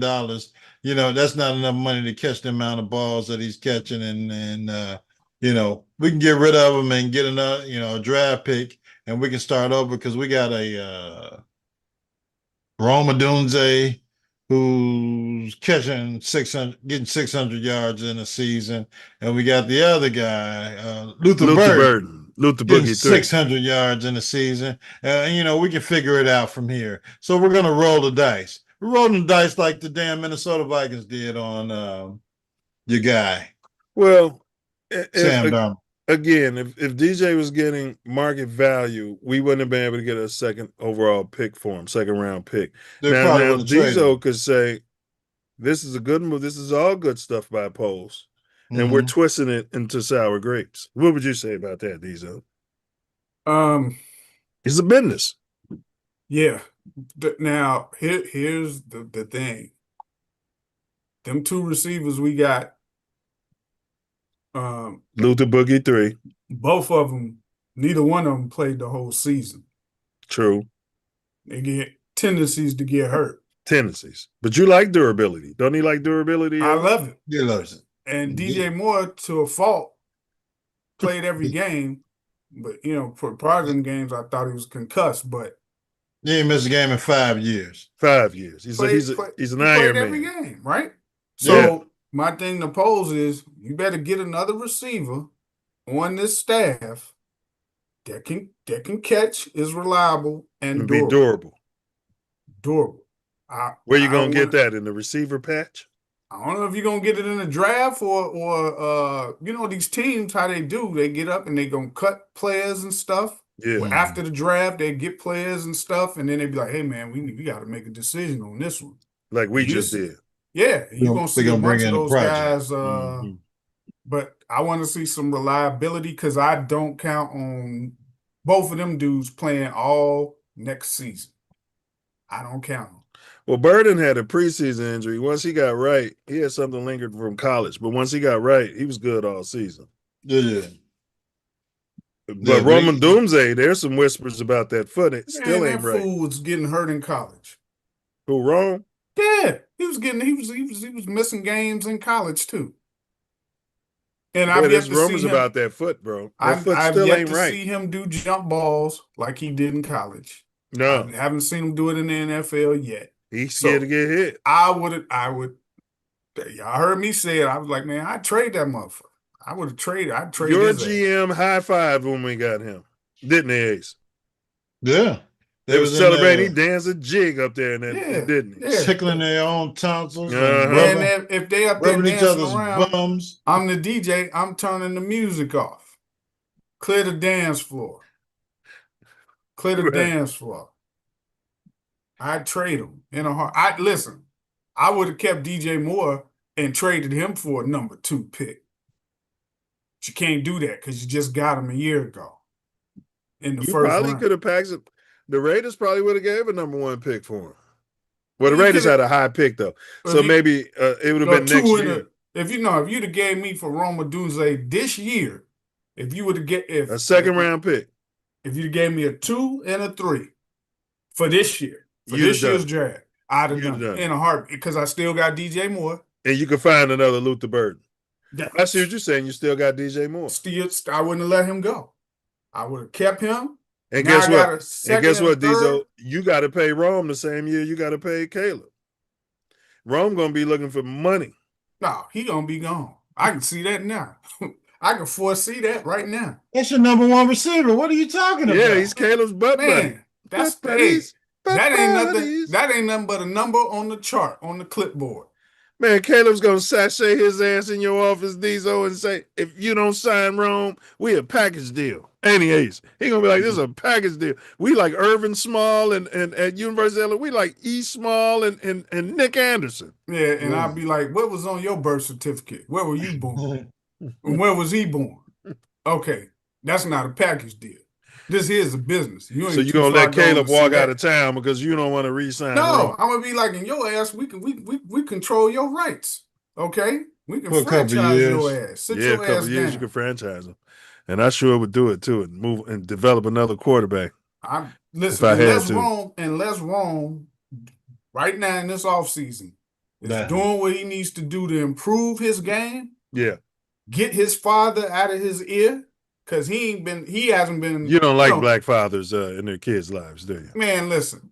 It's one thing if they promising and they helping develop him, right? He's Yeah. been nothing but a hindrance since he been in I Chicago. mean, he tried to get part ownership for his family for the Bears. Yeah, You it's can't not knock gonna him. happen. I mean, but you can't knock him for it. You're trying, can you? We want to own part of that luxury street. Yeah, we want to own Yeah. part of the Bears. He Yeah. probably could have got a lifetime luxury seat, to your point, that for the family. Yeah. I mean, these are the McCaskies and Hallisons. They throw they throw nickels around like manhole. You and Wordsworth came on in and defended the McCaskey family and said how they're not cheap. You and I Wordsworth. mean, they're spending money according to the NFL, but I mean, nobody Y'all said started talking about cheap. they paid Khalil Mack and they paid this and that. I'm like, man, they cheap. No, we Don't know worry. they cheap. If the motherfuckers move to Indiana, bro, I'm gone. 2030, that would be the year that You moving on from the Bears? If they What you going move back? to- You gonna be a Packer backer? No, I just ain't gonna be no Bears fan. I won't watch them no more. What you gonna move on to? Colts? The Indiana team? I used to like the Colts with Peyton Manning and Marvin Harrison. I used to love the Raiders growing up. He was right, Ace. He's gonna go to the other Indiana team. Used to love the Raiders growing up, but Yeah, the Raiders. That's down the Bo road. Jackson. 2030, I'll be them picked up. So if they move to Indiana, you I'm moving not on fucking from with them. them no more. That's right. But you're okay with them moving to Arlington Heights around the Pinks. It's still in the state. Still in the state. Didn't he say Indiana was the Chicago area? Didn't he It say is. Indiana was a Chicago I didn't suburb? tell you. on I didn't this tell show, you I Ace? was condoning. You said it was a moving to there. Chicago suburb. What's the problem? It is. That They're don't still mean gonna- I want them to move there. They're still going to be the Chicago Bears. It's like the Yeah, New They're York going to be the Giants Chicago Bears Listen, of Gary. and the Indiana. New York Jets playing in New Jersey. Look, New York outside of the East Coast, right? Yeah. Because of the small proximity that those states are in. There's no NFL team that plays outside of their state that their name resides in. No, and New York, the what am I looking The for? Jets and the real Giants estate. both- The real Yeah, estate this is so very- expensive. Yeah, you can't put it there. You put it Yeah. in Jersey, like everybody who's rich usually goes Yeah. to live in Jersey because Yeah. of the taxes. The Right? it's just the real real estate estate stuff. on Manhattan is expensive. That's what the Friends of the Park are saying. You know, we got all this land that's landmarked for the parks, and the people are walking around on the parks and loving the parks. And then the city says that we don't want to subsidize you going to Michael Reach Field, the area that we tore down for the damn Olympics, and we don't want to send you to the southeast side of Chicago. No, we don't want to send you over there. They tore down my beloved Arlington Park, right? Yeah, nobody. The Bears. Nobody cares. Beloved Arlington They Park. tore it down. Yeah. They bought the Yeah. land. And now Yeah, if it you is, ain't Ace. gonna, Yeah. He's got proclivities for Arlington Heights. if you're not gonna Horse move ride. there, if you're not gonna move there and you want to go to the What if they moved on the southeast side? That of the southeast. city, Yeah. They don't want your black ass out in Anything- Arlington Heights anything either. in Illinois is perfectly fine to me. If you go into Indiana, You better be on the Iowa, train. Michigan, Your black any of ass. them states, Wisconsin, I'm out. I got no love for you. Get your New Jack fan base from your New newbies in the They got last a 20 New Jack years. fan base. Yeah. You got a New Jack jersey. Get 'em. You're gonna need a New Jack I uniform too, ain't you? I want Get you a New nothing Jack to- quarterback. Want nothing to do with them. We already got a New Jack quarterback, that's for sure. All right, that's fair. And they say the decision is coming up within the next 30 days. They supposed to say Man, if they let what they gonna Kevin do. Warren, the Mission Lips, come in here and move this team outside the state, Everybody needs to be fired. I agree. Like I said before, if they do that before they finish building the stadium, they should sell the team. They want the stadium built completed by 2030. It's That's Why what can't I'm we saying. build some extra? I saw how they built Porter Ranch, Streeterville. It was some gangsters, and it was after the Chicago fire, and the gangsters had a boat, and they said start piling your trash on this boat. It was parked right off the lake, and everybody just dumped their trash in the lake, and that became an extended part of the lake. and then we built the Streeterville on top of it. Why can't we just take all our trash or just extend the lakefront down there, make more parking? Because Ace likes to pull up and get drunk in the parking lot. You know what I mean? And you know what I mean, and run the metro straight there. Yeah, you gotta have permits and the unions and the building structures and all that shit down. So and the Friends of the Lake, it's bad for the fish and all this shit. Yeah, all of that. I mean, there's areas for the Bears to build a stadium, but the Bears don't want to pay for it. Shit. They don't want to make an agreement with the Friends of the Park at Soldier Field, man, or the city. That's what's so crazy. Yeah, that's stuff like they don't have to pay no taxes there. They're not paying anything. Well, we showed the renderings. Diesel wasn't on the show a couple weeks ago. They got renderings for a new Soldier Field product with a soft, new, zesty dome top. Ace liked it. I mean, I can see that. Listen, yeah, all that they're doing, they fixed it. All the problem, but Ace was mad because there wasn't no parking, Diesel. Ace want to get drunk in the parking lot. Oh, yeah, the parking's. That's the last thing that's on my mind. Come on, people Ubering the games and taking the trains. This is Chicago. This ain't. Hey, they got them sheriffs on the trains now. Yeah. Cook County Sheriff's state of I tell you what, that blue line was clean as hell, man. Big ups to Chicago, bro. Well, you should have got your ass on the red line, and you wouldn't have said that.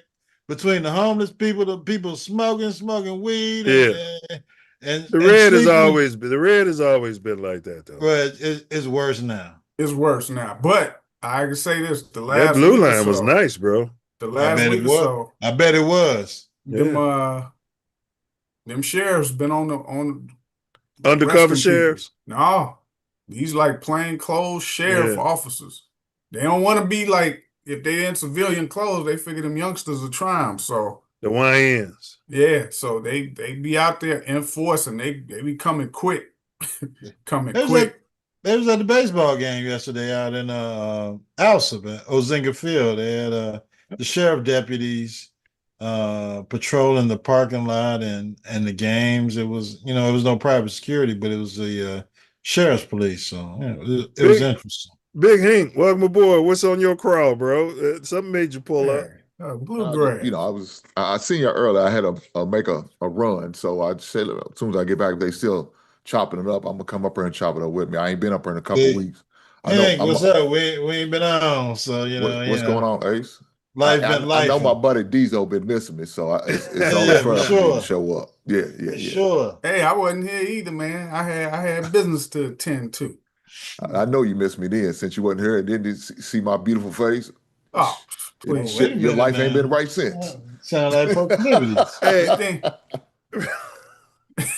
I mean, hey, look, I'm like, when he gonna come with the big old turkey drumstick?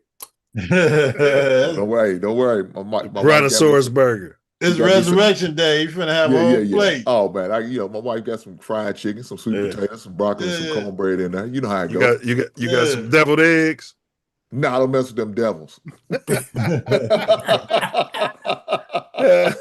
Hey, so I'm gonna ask y'all this though. This wasn't on the docket, but how y'all feel about the YNs and the street takeovers? If 10 is positive and 0 is negative, give me a number rating, and what's your solution for it? Who's to blame? The parents. Mm-hmm. Now, I'm always gonna fall back to the default mode, and that's the parents. It falls back on the parents at the end of the day. You don't know where your goddamn kids are. Mm-hmm. The kids out there acting the fool, doing foolish things. Mm-hmm. Don't be surprised if things happen to your kids. Mm-hmm. I love the children, but when you coming out there acting the fool, you got to do something's got to be said and done. If examples need to be set, they need to be set. So find out where your goddamn kids They're are. picking random spots all over the city. Yeah. I mean, downtown, if you can be charged as an Southside, adult for a murder at Westside. 16, 15, you need to know where your kids are at 15, 16, standing on cars. Because if they could charge them as an adult, they're gonna beat their ass like an adult. But it's not just that, man. It's like they're running. They get together, and like I said, it's different locations all throughout the city. Yeah, and they'll just Park decide to downtown. mob a store. Yeah. They you was know, doing and it in just Cali. take stuff and clean the It's store the out and Hispanics doing it cause here. chaos. Yeah. And when the police get there, all bets is off. Because usually out of them group of youngsters that's going to attend this stuff, some of them got pistols, right? Some of them ain't even interested in trashing a store or having a good time or whatever. They interested in getting into it with somebody and shooting at somebody. So when the police come, what do you think they gonna can't defend differentiate. themselves? Yeah, they gonna defend themselves. So yeah, man, you got to hold the parents accountable, man. You can't just let your kids. Times are different now. People Well, don't even let their kids go outside on their blocks and let me play. ask you a question though. If something like that happened, because we having that issue here in my city too, in Louisville. Mhm. If something like that happened, one of them kids pop, are you having some sympathy for that? Let me ask. That's my question. Anybody can answer that. Right. Yeah. I mean, you don't. I see you better than me. You better than me. I don't. You don't want. You don't. Shit. Well, No, here's I mean, what I'm at I saying. don't want Hayes. nothing to happen to a kid. I got But sympathy for him, but Hayes, at the same time, there's a difference. What's There's their a difference. history? What about that kid when you're at the ATM and that kid said "F you" and he stepped on your car? There we go. And he wants to put, you know, it's levels. Me and Wordsworth had this debate on the Self Love show the other day, and so I asked him ultimately. I'm like, he kind of likes what the kids are doing because his take is it's a form of revolt. He's saying it's a form of revolt. But I said, how would you feel if your children were out there? Would you congratulate? He said, my children wouldn't be out there. So that's what I'm saying. Right. That's what I'm saying. That's what I'm saying. I'm like, like, hey, long as they ain't his kids. Yeah, they stepping on cars, man. Like, go ahead. Ace. Hey, I feel mine wouldn't be out there either, but you know, I got to look back at the stuff I was doing when I was that age, and you know, it's like it's more. I've been fighting the power shit. for a long time, so you know, it's more serious shit. And we was going in the store getting what we can get. You know what I'm saying? We was just doing it. But it wasn't a million of us. We talking. It's different now. It's totally more different than just now. taking penny and candy. It's super serious. And maybe a toy. They clearing the whole store out. Yeah. Like I said, they started it in LA, man, when all the Venezuelans started coming over here.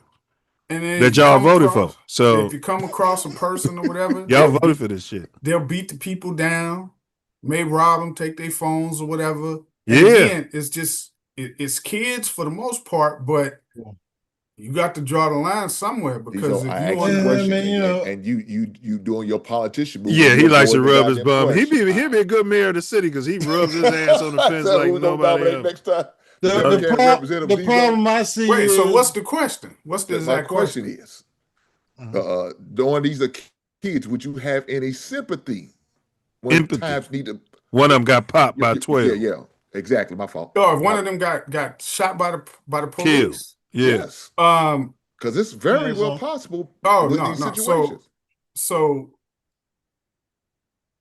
first, you don't want no kid to get shot, but if it's somebody out there with a gun and you're with them and they're shooting at people, all bets is off.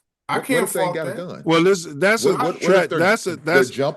the police start pulling out the nigger beaters again and just beating their ass, like it was back when we came up. Would you be okay with that? Yeah. I'd be okay. Throwing them in paddy wagons where you reinstitute the paddy wagon. I mean, this is a different era. This is taser. Again, it's because of the time is different. The shit is more serious. What's the problem though, Ace? You was about to say the whole problem is what? I mean, I'm just saying, this is a different era. The era now, of course, everybody, the most extreme problem is maybe some gunplay, but this was going on back in the 80s when kids would go to party at Mendo and they come out and they get robbed and they take their hats and whatever the hell they Gucci and whatever the hell they got on. Wait a minute. Now Wait Now a it's minute. I extended was to at these. those Mendel parties, and no, it wasn't kids. It was gangster disciples out there trying to take people's shit. And Well, when you you don't came out think of it's gangster disciples no, and here's what I'm moles saying. and When running you around with these no, kids there now, is. setting up this But crap all now? I'm saying is when you came out there with your mob, they wasn't taking my shit. That's all I'm saying. Well, no, Yeah. no, they wasn't. I But wanted to have you some know what I'm I wanted to saying? have some clarification for anybody who's listening. But some of those kids out there they didn't have no mob. Right. They just had Remember to your get their parents shit was up. pulling up right there in front of the Mendel place because they had to get out because they was gonna take their shit. We came out like, nigga, what up? Those times had you to run cannot sometimes, compare though. those times because you might get robbed or get your shoes coated, your hat taken. Right. But those are like isolated incidents. It wasn't 1,000 people out there jumping on cars and 300-400 taking your kids, shit. teenagers, Yeah. ripping and running Ask some over. people that got robbed, they felt like it was 1,000 people out there. No, but it wasn't though, Ace. That's what I'm saying. It He wasn't. said it felt like a was, nation of millions trying to take his ass. Yeah. I'm just saying. Let me say this though, Ace. If it was 1,000 kids, Chicago police would have been on their ass. I believe that. Yes. Yeah. They'd have been whooping their ass. They'd have been whooping their ass, locking them up, taking them to the shooting them and shit. Times is different. You talking about if there was 1,000 kids on certain areas, like at Mendel after the party. Yeah, Marist or Brother Rice, or if they was trying to rob kids at those schools, in St. Rita, as opposed to you don't think they would cared about the black kids at Mendel? You're damn right they didn't give a damn about the black kids at Mendel. I mean, that is a good point. And the police station was right down the damn street. That is a good point. That is a good point. They chased me home for curfew multiple times leaving Mendel. Now, in their defense, I was 13, 14 years old. So they was trying to enforce the laws on the books. Allegedly. You understand? They was trying to enforce the laws on the books. Now, Hink, you said something about blaming the parents. Now, that's... Yeah. You'd have to take that on a parent-by-parent basis, man. Like, what do you do? Now, I was telling Wordsworth, I'm like, man, you got location. If I had a kid, I'm tracking my kid's location. Like, every so often, I know where my kid is for the most part. You know, they can leave their phone at home, I guess, but most kids won't do that. So how do you, if you got families working nights, you got single parent households, you got a parent who's telling their son, like, Diesel, you can't be out here like that, son. You can't, and he's just gonna do what he do. Like, how do you blame the parents? So now the government, guess who they're gonna be locking up? Niggas. They're not gonna be locking up white folks for the same shit. So now you got the kids in jail, you got the parents in jail, and then you eventually, what, the grandparents? Yeah, you got fines and all this shit going on. Well, yeah. It's only happening in the city because the kid that's coming down the heroin highway on 290. Heroin highway, 290. That's kicking it and they just getting had a involved couple in of this. takeovers in the suburbs too. So it's starting to What spread. suburb? Harvey, Dalton, you talking about the nigger burbs? It was just, man, you can probably Google it. It was just I guarantee it was nigger burbs. It was out in Markham. You know what I'm saying? Wasn't none of those. So I'm telling you. Look, it's starting to spread. Oh, go ahead, Diesel. No, I was just saying it's starting to spread. So it's they'll not take 'em just right a home. it's They'll just call 'em not home. a Call the city parents. thing. It's just not a city thing. And Diesel saying that, that's the same thing going on here. It's coming out towards the east end, out where I'm at, the east end, the nicest neighborhoods in my city. And you know, once that starts happening, the white folks shutting it down. They not gonna go for that. Oh, hell no, not in Kentucky. Hell no. Go to the hell, man. Don't citizens start are gonna that. pull up with their rivals and goddamn niggas and goddamn. What in the hell's going on around Goddamn, not here? here. Not here, they ain't. That's Not just when you do that, they start to pile on with Ace and Diesel gonna come with some old bullshit. Man. Don't do this, man. Don't get the ball rolling. Minimum wage Kentucky. You know what their minimum wage is out there? What's the minimum wage? $7.25. Federal minimum that's wage. cross board though. That's cross board. Now, look. Can a motherfucker live off of $7.25? Hold it. Diesel, can we get an FGB out of you? Why are you trying to bring that up when we talking about? FGB. Hold on. We're talking about serious stuff. Can we get an FGB out of you, Ace? And can we get an FGB out of you, I'm Hink? talking about this. FGB Listen, to the highest level. FGB. Listen, We all can say it. FGB. We can talk about serious concepts and stop at any moment and say FGB. Hey, and he talking about moving off the Bears if they go to Indiana. I think that's when he's right. going to put his Green Bay Packer jersey on. $7.25 an That's hour. federal, man. In Kentucky. Don't stop moving the goalposts. That's what Kentucky pays their people. Kentucky. That's their minimum wage. Everybody. That's no, it everybody. ain't everybody. It ain't everybody. Yes, it is. That's minimum wage across the board. Well, there's the a federal minimum wage, and then the states can enact their own minimum wage. Can do higher. Listen, but federally, they can go do look up. Go look. But why are we moving the goalposts for these? I'm not moving. Right. Wait a minute. Ain't Mitch McConnell out of Kentucky? Yeah, yes, he is. Man, leave it alone, man. Leave it alone. Hey, we back on these goddamn kids. We trying to get these kids to the Tennessee, same place. And Mississippi, talking about $7.25. Arkansas, Alabama. Hey, look, this is crazy. All of them states with Republican governors. These don't care about our people. I'm trying to find. We try to find solutions for our people. Solutions. He wanted to be on the sidetrack. Yeah. Now I say this. I was telling Wordsmith when we talked about this. It's kind of on us as well because I don't really want the police shooting. It's on our generation. But the thing is, a lot of these children, the young ones, they don't have no respect, and I don't know where that came from. So when you see adults getting beat down and stumped, it's somebody trying to tell them, "Hey, y'all, man, it's not right to be stepping on that car." You know what I mean? And them kids stumping them out and taking their phones and shit. And Diesel and Ace want to climb a river and shit. You know what I mean? And give them a participation trophy. You know what I mean? And me and Hink are saying, lock their ass up. Oh, I got a bat and what are you talking about, man? I told you, I'm telling you that before, and you was up there. Man, I ain't talking about locking up no parents or nothing for what they kids do. Parents. Lock them kids up. Man, me and you had that conversation. Hey, look here. Parents. Yes, I'm not talking about locking the parents up. Put them some bitch side by side. They could be in the same cell here. But you can't do that because then the parent got more kids. He was taking up for him. I was like, no. So when is enough enough? I was taking up for the when parents, is enough bro. Enough? For the parents, bro. Look, you can rate. Look, Ace just said, Ace got good parents. I had good parents. I still went out there and did some shit that would have broke my parents' heart if they knew I was doing it. And for them to go to fucking jail for something I did don't make zero sense. Now, do they have to come bail me out and pay money and shit like that? Yes. Can the parents get fined or something like that? Yes. That's first. When you do that, you do it in steps. Yeah.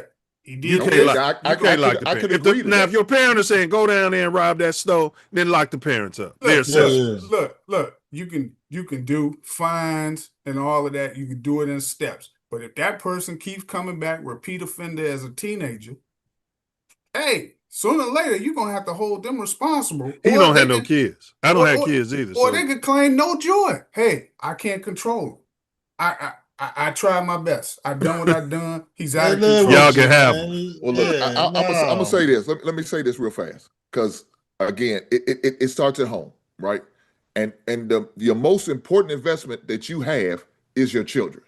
At the end of the day, it's not the job, it's not them cars, it's not the material shit. I agree. The biggest and most important thing that you can ever produce, make, or have is a child, children. 100%. And if you are having more than you can afford, that falls on you and that tacky woman you got pregnant, your wife or whatever, your baby mama, whatever title you give her.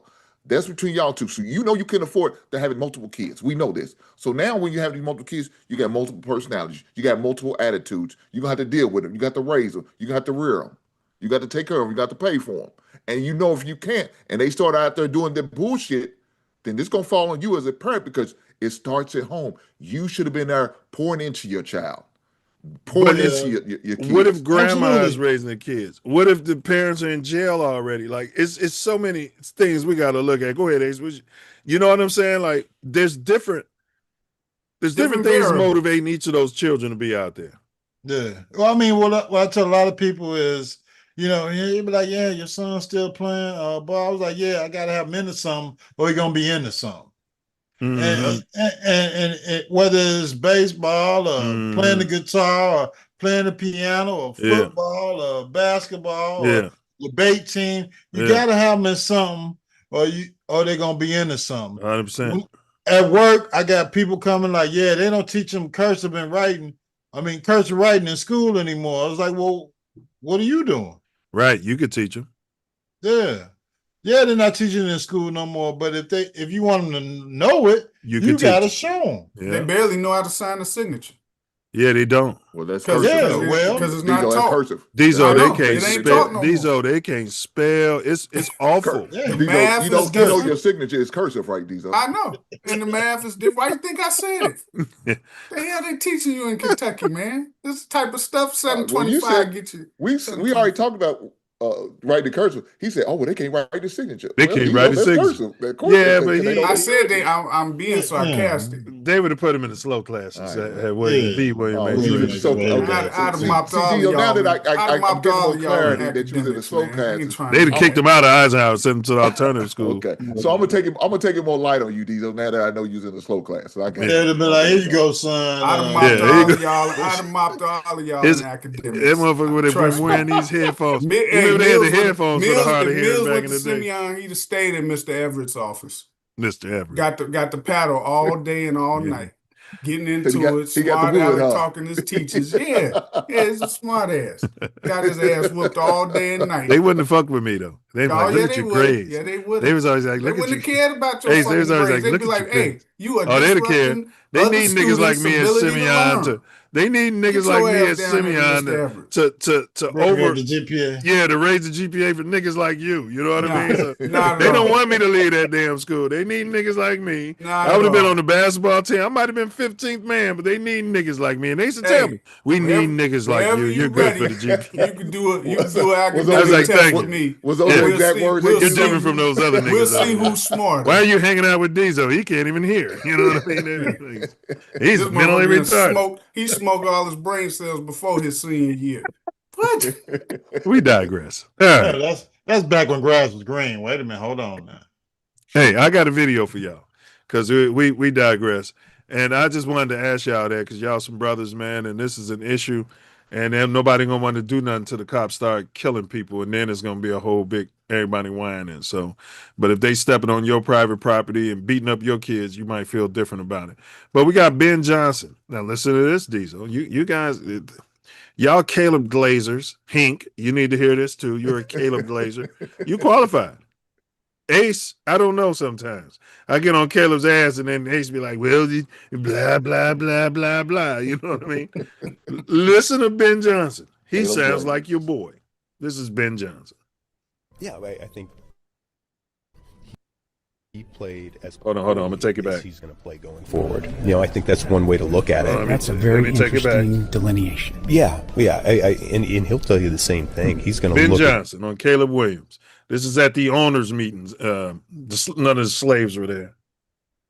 I think he played as poorly as he's going to play going forward. You know, I think that's one way to look at it. That's a very interesting delineation. Yeah. And he'll tell you the same thing. He's going to look at these cut-ups when he comes back into the office and we're in the meeting rooms, and he's going to be, oh man, we left so much out on the Cut-ups. They table. already got cut-ups. Ben Johnson was cutting up the shit I was looking at. That Three Stooges bullshit that y'all are overlooking because this son of a bitch plays fantastic in the last 4 minutes of every game. Let the video finish and I'm going to get y'all comments.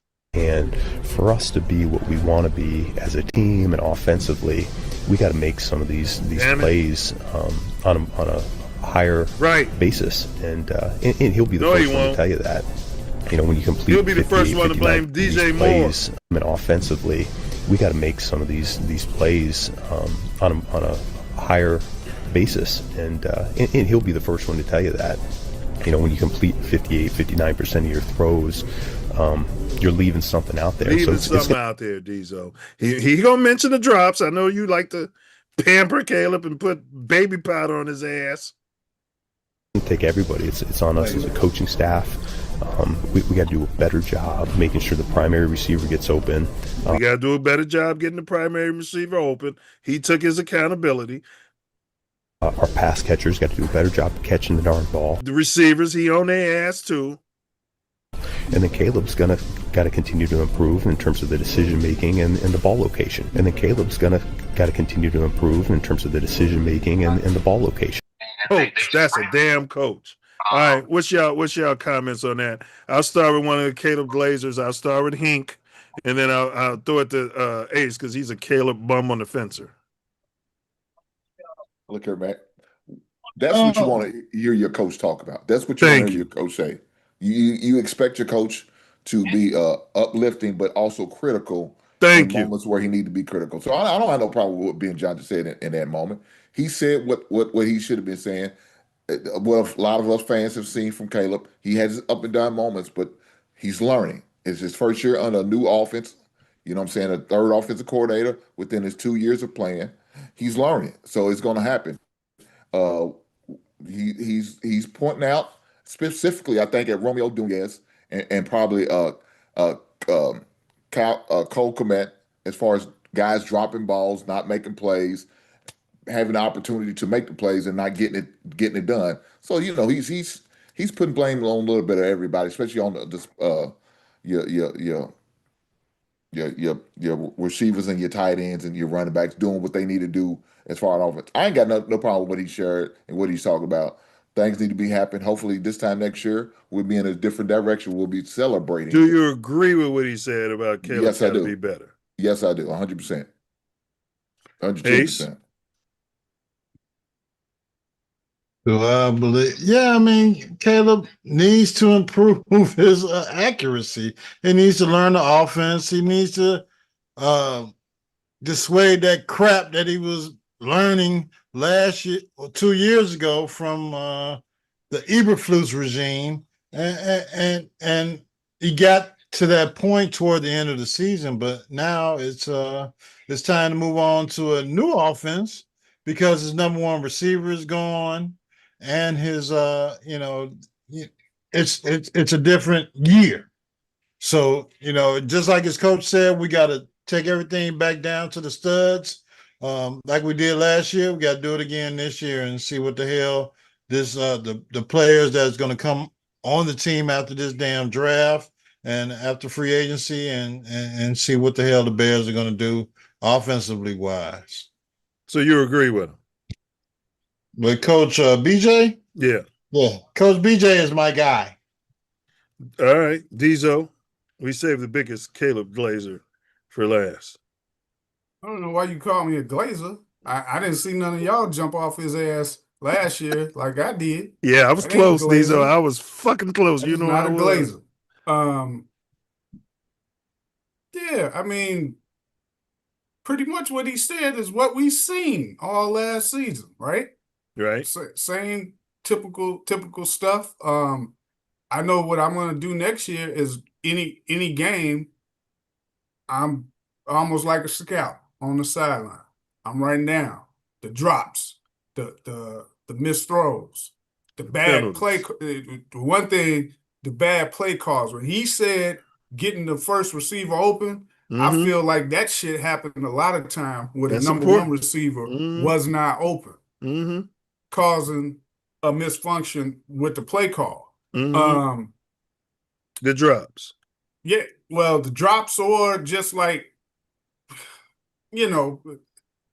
depending on like if it's option routes and, this guy ain't open or this, he's supposed to sit down or do this based on whatever that coverage is. So I'll be taking like detail of that shit. And then we'll see what develops out of that. Now, could he have taken a lot of short throws during the season that he, passed up trying to put the ball down the field? Because for the most part, we didn't throw deep balls, right? Has he ever missed a pass? Okay. Yeah, I mean, just bad location, bad ball placement, as Ben Johnson was talking about. Yeah, hell yeah. Okay, he missed passes, but that's what I'm referring to. If there's like a guy here that's open, but you're trying to go to a post or an out, a deep in or deep out. It's a more difficult throw. Yeah, and I think that he has to still get out of that.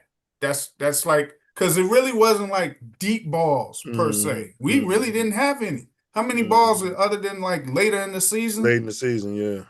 That we see balls going way down the field. So yeah, I'll be keeping tabs on that, but pretty much everything he said is on point. All right. I'm glad he said it. And to your point, Hank, I said the same thing. That's what a coach. That's why we paying him $13 million. That's a coach's job. Ain't here to blow your head up. Tell you, yeah, it's here to acknowledge how great the good things you're doing. You definitely want to do that, but it should always be focused on what can you do to be better, so we can be a better team. And if you ain't doing that, you're a sucky coach. Caleb's been taking this. He's been running around like we won a damn Super Bowl. He's calmed down. He's taking a step back. We didn't win shit last year, So that's. Yeah, I'm not a fan of his going around talking and shit. Yeah, I don't like that shit at all. I didn't like it last year or when he came in the league. Like, shut up, prove yourself, and then as you prove yourself, then you can be more vocal. Like Jordan, if you compare Jordan when he came in the league, he wasn't talking because of them veterans on this team. He had to prove himself. He didn't start talking shit to players until after most of the veterans were gone. Yeah, and he started before he started winning chips. But he felt like he. Oh, you mean on his own team? Yeah. He wasn't talking shit to them dudes until like a few years in the league. And if you ask Jordan about who's the GOAT, he would say, "I'll leave that for y'all. That's for y'all." Yeah, that's not for a player to correct up there and say. But Caleb's running around. They asked me. He said, "Yeah, I'm looking to be the best offense, better than Peyton Manning's offense." That's that New Jack shit. That's that New Jack shit. New Jack quarterback with a New Jack attitude. Fucking attitude, man. I don't like that shit. New Jack nail painting. Have some humility. Stay humble, and people gonna respect you even more when you start to ascend. And he keeps fucking making those type of comments, and I'm like, the fuck is wrong with him? What's y'all got anything else on this, man? Because when I saw that, I said, man, I got to play this on the show, man, because I be making comments, and then people be making comments in the comments like I'm a Caleb hater, and I'm like, no, I just have a coach's fucking mindset, and I know bullshit when I see it. So to your point, Dezo, if he's throwing a short pass and he's missing that motherfucker because he's been sitting there holding the ball looking for the deep guy, and then now by the time he throws it, it's a horrible pass. That's on Caleb. So just like BJ was able to say, I got to be better to get the first guy open, and he's able to say to receivers, Caleb got to come out there and say, man, I got to be more accurate. He's got to come out there and say, I'm going to miss DJ Moore. That was my guy. And he don't. He don't do nothing like that. Something wrong with him.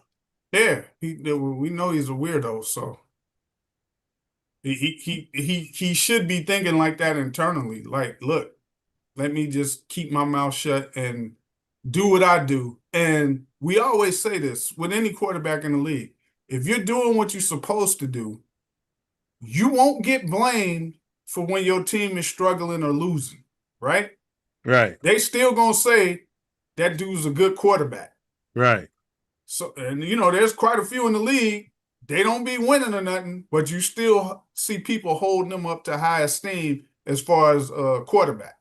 Right. And so that's what I hope he gets to, where he ain't talking and selling all them wolf tickets, that Iceman shit that went to his head.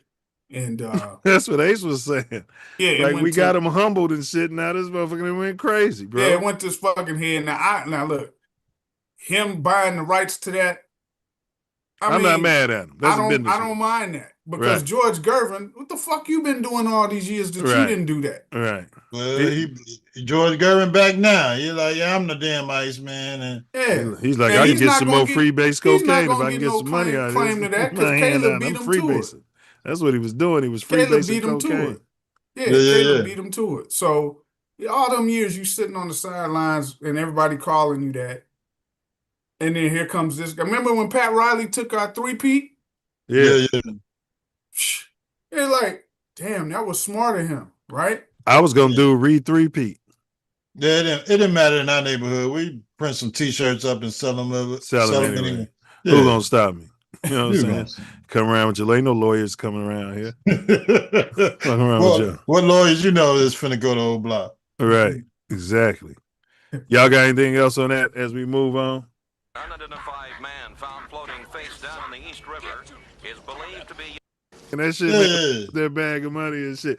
This shit was awful, but y'all liked it because y'all was cooning back in the. Right in his ass. Hey, that was Milz back in the 90s. Yeah, I was watching this shit like, this shit is horrible. The fuck. They made this, you know what I'm saying? I was like, this shit is garbage, man. New Jack hustler. Yeah, you're a New Jack kid with a New Jack crack habit with a New Jack attitude.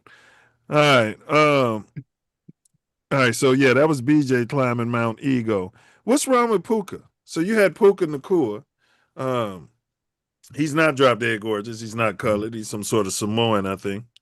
You know, after his football career, he'll be doing luau's. I'm sure he'll be the head of the luau in fucking Hawaii somewhere and shit. But that being said, big ups Puka.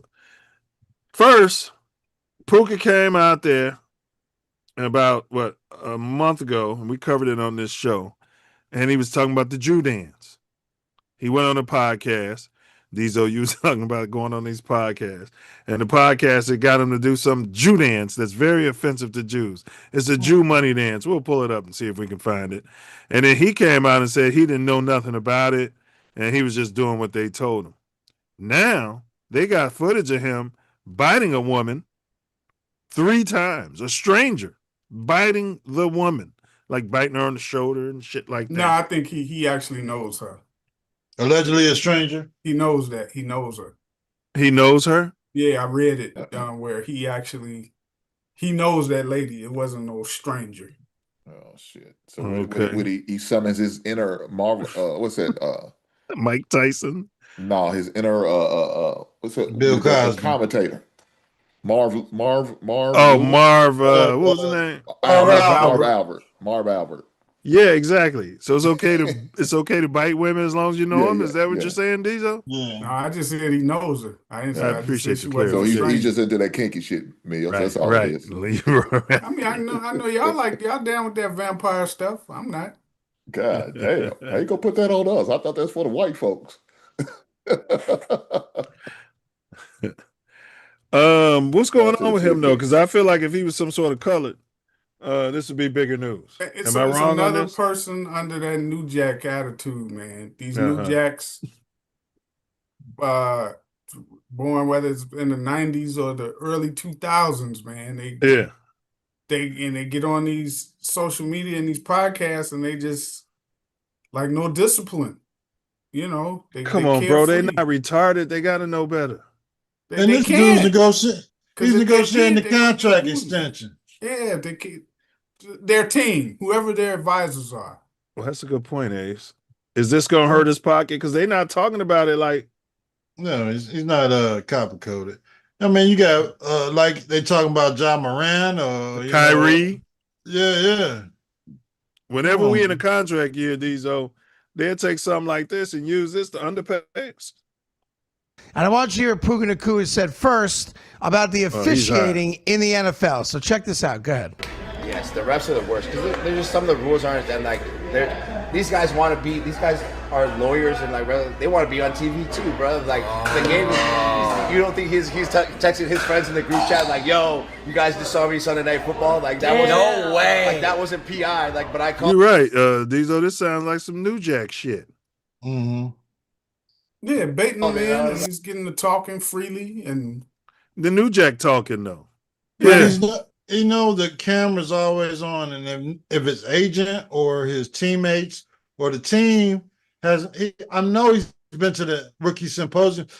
The camera's always on, and you're on camera right now. What are you doing? Talking about the refs. How can this help your team get a W? And why ain't his head coach punishing him? But you know something. This is nothing new though. Back in the days, cats would murder mouth a dude like this before. You know how he would say one thing and then he'll hope to get you going and talking about another dude. Right. While he's got you on speakerphone. Right. This is nothing new. I hear you. It's just you on had camera to be now. smarter though. Yeah, you're right. Yeah, but this is a different era. This is the cameras are everywhere. Well, and that's the thing. I think they used to do it when it was on the phone. You know what I'm saying? You have your phone. That's how they got that one thing. And you know he's gonna get going as soon as you bring up a certain person's name. But now it's on camera too. So that's how they got Diesel's boy Deion Thomas. He was on the phone where they offered me a blazer and $35,000. What can y'all? I want a blazer, man. Who offered that? Jimmy Jackson. I want a Yukon. Who offered it? Jimmy Jackson. You didn't hear me the first time. How much? $35,000. What's your name? Deion Thomas. And he took the lie detector and he passed. What's your social security number? It's Dion. I'm just gonna give you the last 4 digits. 12 14. Right. What's He your passed account the- number so we hey, can put the money in? The U of I never got in trouble for him. They got in trouble for Jimmy Collins and some other recruiting violations. Deion put on Thomas the they color. never got in trouble for. Yeah, I mean, look, U of I wasn't doing nothing no other school was doing. Let me just put it. they If you wasn't. don't think Michigan was paying all them boys they had down there, They all got paid. That's why them fools, the next regime after them, that's how they got in trouble. Indiana paid Isaiah Thomas. Why you think his I'm black pretty ass sure went they there? did. Why you think he went to go? Shit, go the play high for school Bob paid Knight? him to come out there to damn St. Joseph. They sure did. Seriously, they do that. I mean, So if these guys it's are hard to noble hear human that, beings that's too, bro. Like, N3 on Neon. Some Yeah, people that's call fine. So- Hold on. But I want to get to it. He's doing this Jew dance. He did a Jew Quite dance. honestly, man, low key, I think he's kind of sound like he intoxicated. Low key, He is holding a drink, but I think Yeah. he's CTE, bro. All right, let's he see. might something be because he wrong. gets hurt a lot. He gets hurt a lot. Could he just be retarded? Yeah, on the codeine or he might. Well, if You he can't, getting you hurt a can't lot call him of retarded. them head hits, man.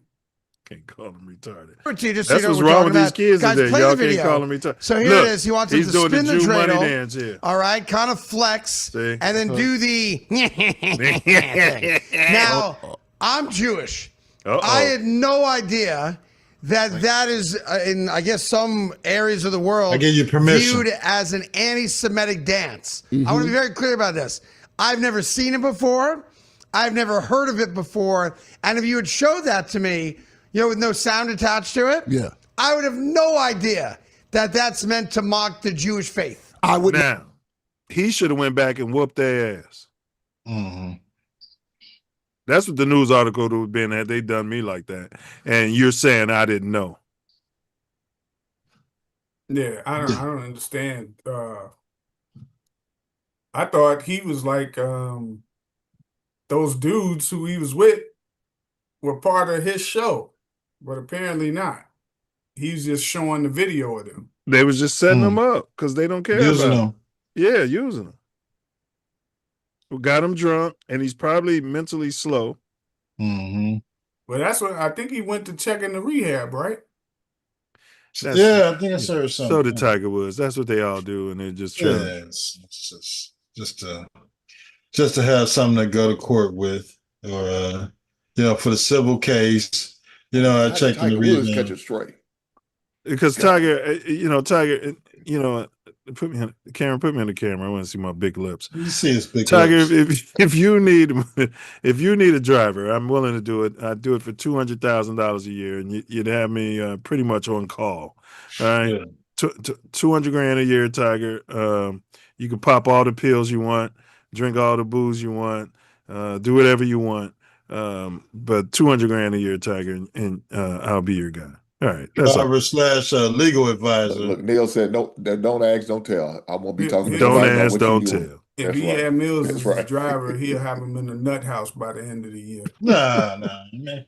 Yeah, when the officer comes telling you we're gonna do a field sobriety test, let me consult with my driver / legal advisor. So He said, "F you," and no, we're not doing none of that. So when they saying they don't know, and then I'll get y'all commentary. Yeah. How long you been Jewish? My whole life. What's the best thing about being a Jew? Money. What's the best thing about being a Jew? Money. So the dude who asked him to do it is Jewish. Go like this. Give me your two hands. Mhm. Go like this. Allegedly. Now turn. And so everybody Yes, and knows what smile. they're doing. He's got this other black guy doing You it. Jewish? Yeah. How long you been Jewish? That's My whole Quentin life. Rampage Jackson. Yeah, but then they get mad at us when you got some Jew telling us to do it. Why don't they get on his ass? Right. Well, he's part of the I family. look until you just showed these segments. Yeah. I'm just like that dude who says he's Jewish and a host. I never knew that shit in my life. Till Cartman, just I now. think Cartman be doing that Man, they shit. used to one of them cartoons. One of the Yeah. dudes. Yeah. Smedley or Yes. whatever his name Yeah. Oh, was. shit, hold on. Didn't Birdman used to rub his hands together? I mean, Yeah, is that Birdman. offensive too? Yeah, I mean, yeah. But no, it's different when you hunch your back over. Yeah, you can't do that. I never knew that till today. Just now. But that's like me getting white people on the pod saying, put that black makeup over your face and poke your lips out. And then they get mad at the white Damn. people while I'm telling them to do it. And they don't have no idea what you're doing. They don't have no idea what blackface is. Right. They don't have They don't have no idea. They know what it is. Well, Puka, what's going on, y'all? First, my question is, the reason I'm doing this segment is I wanted to ask y'all, do you think it'd be different if he was just fully colored? And what's going on with him? Would you be concerned? Is it psychological? Is it drug usage? Is it potential CTE? It might All be of the above. all of the above. I mean, he's got a good excuse if that's what he want to use, but I'm gonna have to go back to the Drewski thing. I mean, hey, Drewski got a little more flack than he did, and we know how our Jewish brothers and sisters they be going hard. We've seen how they treated Kanye and Kyrie and Kyrie and then what's my man Nick Cannon. Man, that man had to go through a whole apology and didn't some classes on Minister Farrakhan won't be doing all that shit though. He be telling him to suck his D. Come on out to B'nai B'rith Museum and all this. Farrakhan will do it, but he be like, man, then come over here, to DuSable Museum and shit. He be telling him that shit. Yeah. But I mean, he's had a history or timeline of events, and they all timeline with his contract extension. So it's hard for me to you smell a rat coming from ownership. This is the way the NFL keeps their costs down. He's looking at his last contract potentially because like I said, he gets hurt a lot. He catches the ball a lot too. Yeah, but what Ace is saying, he don't play all of the games. This sounds like an NFL ploy. Yeah, to devalue these athletes in their contract year. I think it's his team, and he's got to hold some accountability, man. You can't just be out here doing stupid shit when you're making millions or potentially more millions. Stay your ass off of podcasts and the air. Get your money. Do your job. When your career's over, you're gonna have plenty of time to talk that shit. But nobody's gonna care as much. Yeah. They may not, but that's so what? At least you earned your living and played your game out the way you wanted it to, not others dictating because of stupid shit you were doing in the meantime. Yeah, go ahead, Ace. My bad. I think they all do stupid shit. It's just a matter of when that they cover when it, they do it, when they release it, and they all do. But you do stupid shit in your house, in the comfort of your house, when you're not being on camera and stuff. Yeah, it could be something what Ace is saying. The league could be setting these guys up, go on this dumb podcast. You know what I mean? Like the league ain't telling them to go on the podcast. I don't think so, the league man. is having the podcast reach out. They don't want that kind of dirt, man. But these are billionaires. Maybe it's not the league. He plays for the Rams. Who's on the Rams? Some billionaire. I wouldn't put it past him to pay this. Like, what if they called me and said, look, we can get you Puka Nacua, and we want you to ask him this, this, and this, and this, and we're going to pay you guys $500,000 to split up. All right, run that. Yeah. And make him do the Drew dance, Puka. Exactly. I'm not saying we would do it or not do it, but then that's saving them a lot more than $500,000. Now they got fodder to use with his agent. That's all Ace is saying, Diesel. No, I mean so if you're saying from the team, somebody from the team or the organization, the organization, that's not different. the league. Yeah, that happens. That happens. Exactly. But as far as the league, they don't want that kind of image on them because they got to, sponsors and stuff they got to deal with. And shield. They want more of that revenue. Protecting the shield. True. And I guarantee you, the commissioner, when they do stupid stuff like that, he going to have a word with them like, hey, please try to stay off the podcast. Keep your talking minimal. He going to tell them that. I would have that in my contract for my players I'm signing. No podcast during the season. But then you ain't gonna get some that want to come sign with you, right? They're gonna be like, he wants to violate my rights, my freedom of speech. Right. Well, then we don't want you. Right. Now, would y'all sign Puka? Would y'all take him as the Bears and link him up with Caleb if you could? It depends on how much he's gonna have in the tank whenever he leaves there. I wouldn't, because he's already showing signs of bad judgment. Bad Off the judgment with the off the physical field. injuries. Yeah, yeah. So I no, I wouldn't. He's a baller though, bro. He is a baller, but Yeah, but that's like saying, would you take Antonio Brown? yes, something along them lines, and that's exactly. Is that what Puka has? You're right. He seems like he's going down at Antonio Brown. That's a good take. Yeah. Wow. But is he better than Antonio Brown? No, he hasn't played long enough to be. He's only what, been in the league. But for he's what? in. But the thing about his trajectory, yeah, I mean, he could. Yeah, he's taking, man, he's caught more ball. I think he's breaking records in the NFL, bro. But of course, he is playing with Matthew Stafford. You know what I'm He's saying? been in the league since 2023. Yeah. And look at his number of receptions and shit, man. He's breaking records. You pair him up with Caleb, move off Romeo Doomsday, as you call him, Hank. It's Rome, though. As you move off Rome Doomsday. So he ain't Rome until you start acting you're Romeo right now. God damn it. The first year he played all 17 games. 2024 he played 11 games, and then last year I think he played 16 or 15. I know he missed a game or so. But last year he had 129 catches. And how many games? It was 15 or 16. Yeah. It wasn't 17, but he had 129 catches. He caught 1,700 yards. Yeah. But remember, his peak, that might be his peak because he gets, you know how we say DJ Moore be getting dinged up in the game? He gets really dinged up. I don't see his career lasting that long from how he plays. So, yeah, he's one of those guys that if you got all the pieces in place, he can be an addition that can put you over the top, right? But as far as long term, I wouldn't invest in a guy like that. I don't think he's going. Like I said, his next contract, that's his last contract, as far as I'm concerned. I don't see him being around the league more than 10 years, if that. What's the dude That's a long time. I know. It's a long. You get your rookie year, which is 5 years, right? It's a long ass time. What's the NBC? Mike Florio or something like that? He's Tirico? NBC. Or Mike Tirico? Or Mike Scorio or something. He's a white dude. And he on there with Phil Sims' brother, the one that sucked. You talking about the one, the reporter, yeah. Yeah, the reporter. He's blaming the podcasters. And I'm like, man, you can't blame the podcasters because the media, to Hink's point, this shit ain't nothing new. The media is always going to try to get a hot take. They always going to try to get you to say some shit, and I think it's disingenuous for somebody who works for big NBC to be trying to tell these athletes, don't go on these podcasts and all that. They trying to set you up. Y'all the ones trying to set motherfuckers up. The media asked Kyrie why he retweeted something, reposted something.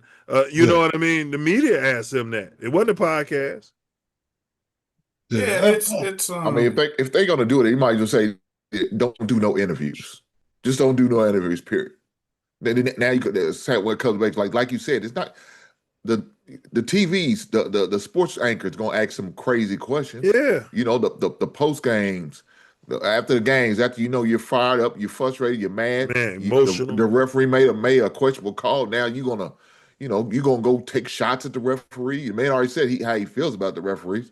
So what if if I'm a person trying to get a hot take, trying to be the first one to get the greatest and latest hot take, I'm shit. Hey man, what do you think about the refs and that call that they made on you? Because I saw you in your podcast when you said they all suck. And you know what I mean? Right. What do you know that we don't know? Is there some gambling going on? Like, what were you saying there? You're right, bro. There's always gambling going on now, Nails. You know that it's never not a time. Definitely now, yeah. I think it's more or less not necessarily the podcast stuff comes into play, whether it's the media or just a regular podcaster, but it's more so social media when athletes are going to their own platforms, whether it's a tweet, commenting on something, commenting on a post, and it can bring, if you're not smart enough about what you tweeting or posting on your particular platforms, it can bring unwanted attention from all kinds of different angles that you Right, just but Diesel, we worked at Leading Edge together. right. Now imagine if this was on national news.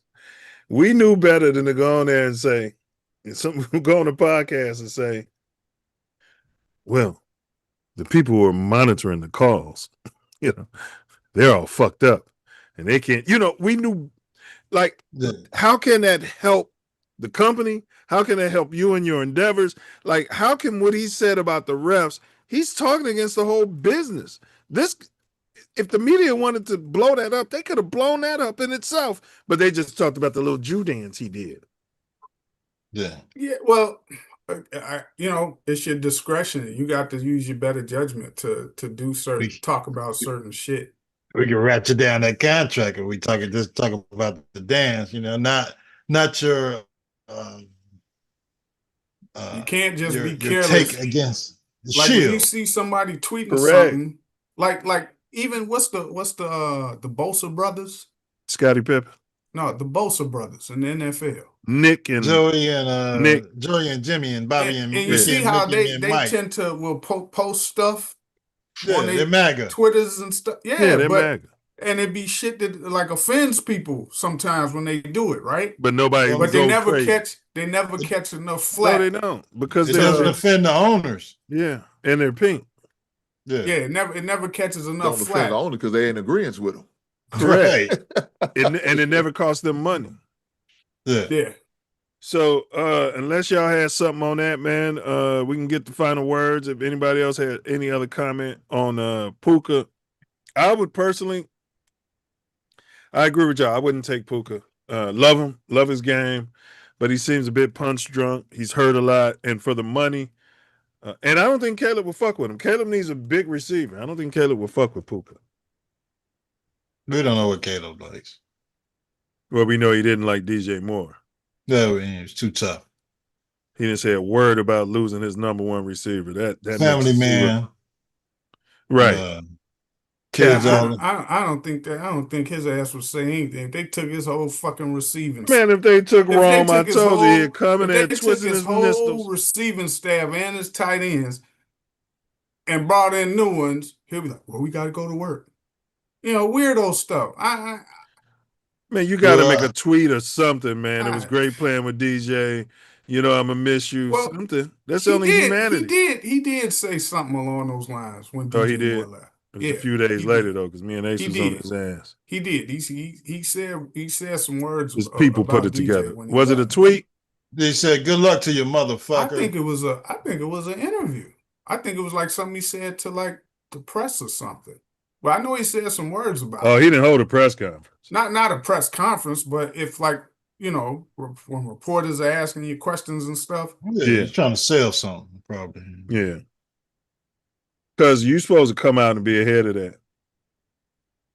Like, No, that's your guy. He's still young. He's still young. He has to learn. Look at the Sox. Look at the Sox fans making more excuses for everybody. It's not an excuse. I mean, he has to learn his power as a starting quarterback for the damn team. Now, I know he didn't like DJ Moore because he didn't say shit about. I mean, he didn't come out saying that, hey, I don't know how it's going to work with my number one wide receiver being traded to another team. I know this is a business, but, DJ Moore was my guy and blah, blah, blah, blah, blah. His take was, whatever he said was, yeah. Well, what he said, we got to move on and be better. He said Caleb Williams expressed his appreciation for his former teammate by posting a highlight reel, Diesel, on his IG story featuring their biggest plays together with End of Beginning playing in the background. That was his people did that. Yeah, his people did that. His people did that. Williams, who frequently lauded Moore's leadership and on-field chemistry. I've never heard that. No. This is AI. This is AI. It's hallucinating on some of this shit. That's why I don't like using AI for all this shit. Yeah. Bears Wire. Okay. Let's see. Because I want to be fair to Caleb. Okay. I know. I want to be fair to him. Be fair to him. All right, let's see what he said. Okay, so yeah, he put that highlight reel. They play together. I don't know. Enough of this. All right, final words. We'll start with you, Big Hank. Give me your final words there, fella. Get a close up on there. I want to see his Michelin lips. Karen, let's get a close up in there. How was that resurrection dinner there, Hank? Well, shout out to Mrs. Hink for making such a beautiful meal for her husband. Big up, Mrs. Hink. Yeah. She understands she's got to keep her man nourished so he can keep on conquering the world and go out here and do what I got to do in this tough world as a black man. So shout out to her. I'm gonna say this. Just recently, an officer was put in a bad predicament due to a woman who had some mental health issues in my city, and they had to end her by using lethal force. Unfortunately, due to her mental state, she did have a weapon, and she was coming towards him with the weapon, so they was forced to use those lethal force. But the main reason I'm bringing that up, man, is to talk about the importance of mental health and how important it is for everybody, not just kids and people who are going through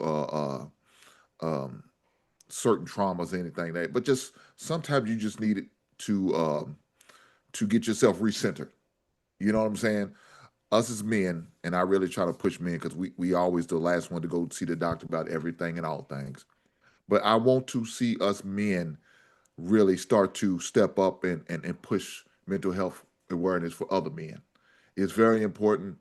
We only get one shot at this thing. We can't hit the reset button like we used to do back in the days when we played Atari, ColecoVision, and Sega, and Nintendo. There's no reset. There's no do-over. You only get one shot at this thing. So for every man out there who's dealing with whatever they're dealing with, I definitely encourage them to go seek some help. Get on somebody's couch, somebody's goddamn Zoom meeting. Do what you got to do.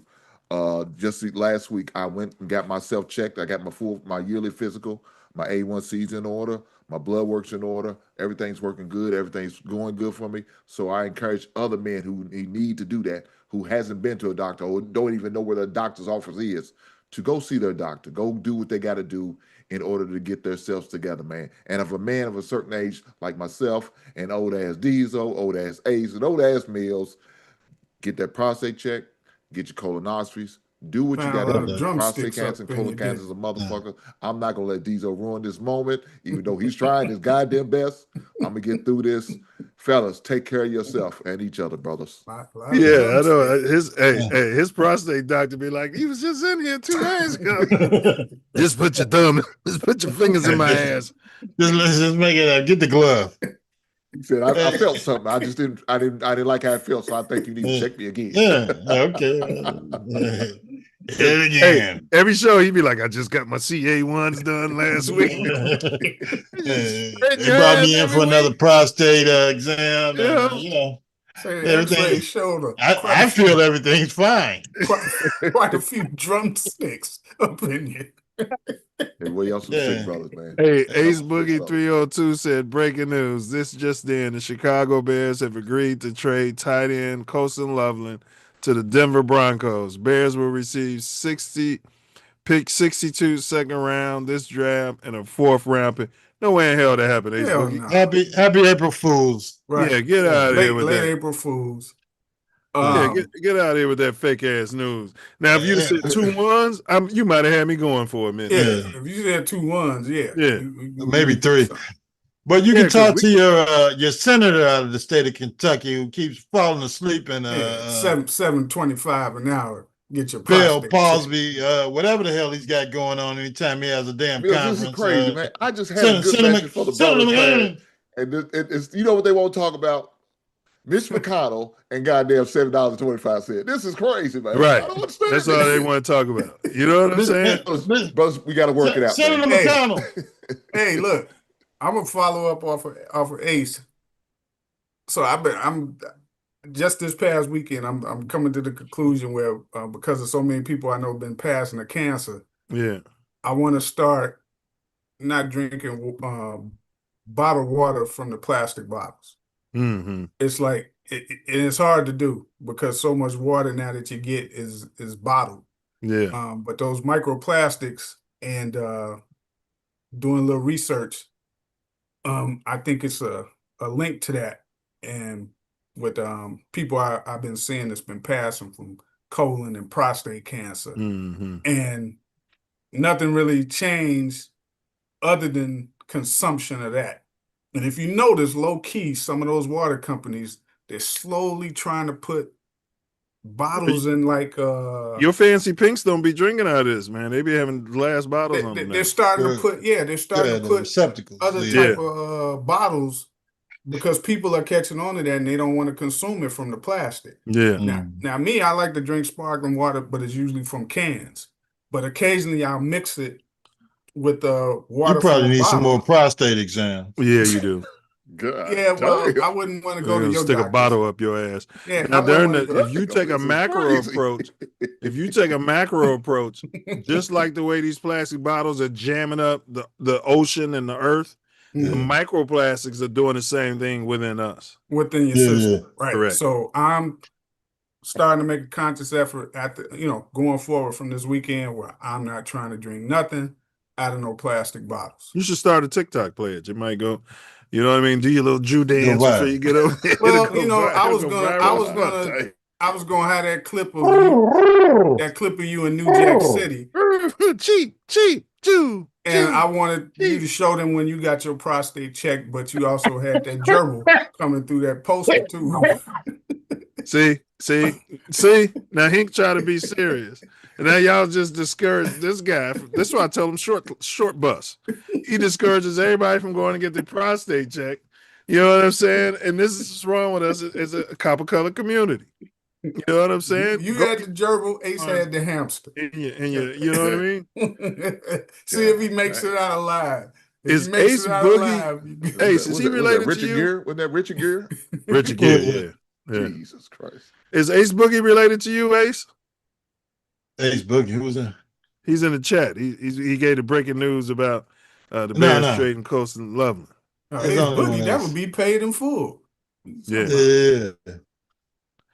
If he said Cole Komet with that deal, I probably would have went for it. But I would have went for it all day. I would have danced. I'm like, what? Nah, they not moving off Colston Loveland unless they know something we don't know.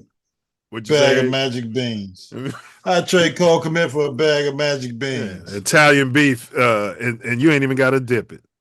You know what I mean? Give me Italian beef. You ain't even got to dip it.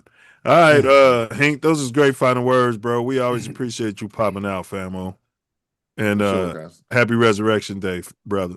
Yes, sir. Stay woke, fellas. Hopefully Mitch McConnell retires. Don't get none of them rotten. Push the minimum wage, right? You wondering why your McDonald's is cold? They can't even survive, according to Bezos. Your damn senator was born during slavery. And he wants to go back. He don't even know his name. Why they walking around free? Yeah. His mouth moved like a puppet. Like a puppet. Mitch McConnell. Yeah, he can give me my prostate. He giving you a prostate exam. Mitch McConnell down there like, I ain't gonna bend over, boy. Spread them cheeks. You know what I mean? 775. We paying everybody. You all right, Senator? We'll be better. He's retired. We done. Finally. I'm voting for his ass. Hey man, hey, love you, Big Hank. All right, I want to see Gizo's big lips on the screen, Karen. Can you get his mission lips on the screen for his final word? I just did my final word. Oh, that was it? About the microplastics? Yeah. I'm trying to go clean off of what he said. No more plastic, no water from the bottles, man. Trying to cut it out, especially with the summertime about to come up. Yeah. I don't want it. Summertime. Summertime. Sit back and unwind. And sit back and unwind. Strings and just son of a buzz. Yeah, get your plastic receptacles instead of using bottles all the time. Just get one plastic bottle and drink out of that. He doesn't want the microplastics. Oh, they're made out of metal. What the hell's wrong with you? I did see something where I see you can get one glass bottle though. Just this morning, I seen like some girl invented something that cleans out like 80-90% of the microplastics that you get in water. Some type So of you're okay filter. with the 10%? You're okay with that? No, I was like, I just seen that today. So who knows that they should be having something where you can filter your water and get it From out of all there. that shit. Yeah. Yeah, I agree. Get one of those. Then But bro, I just, Lake Michigan water is some of the best quality water in the nation, Yeah, man. just drink it right. Yeah. You drink that shit right out of the fucking Right out the fountain. tap. And put it in your Brita filter or whatever. You can filter that in your Brita filter and put it in your glass And drink it out bottles of and- glass. Yeah. Put it in your mason jar and just Yeah. drink that and look, on. it's right not. there. It ain't like when we was growing up, 80s, 90s. You can go to the side of a house on the block, turn a little water on in the summer and drink it, and it tastes so Poke good. your big lips We out. didn't have no That's- choice. That stuff Drinking out that of the, water. that stuff out of the, it's out of the playbook now, man.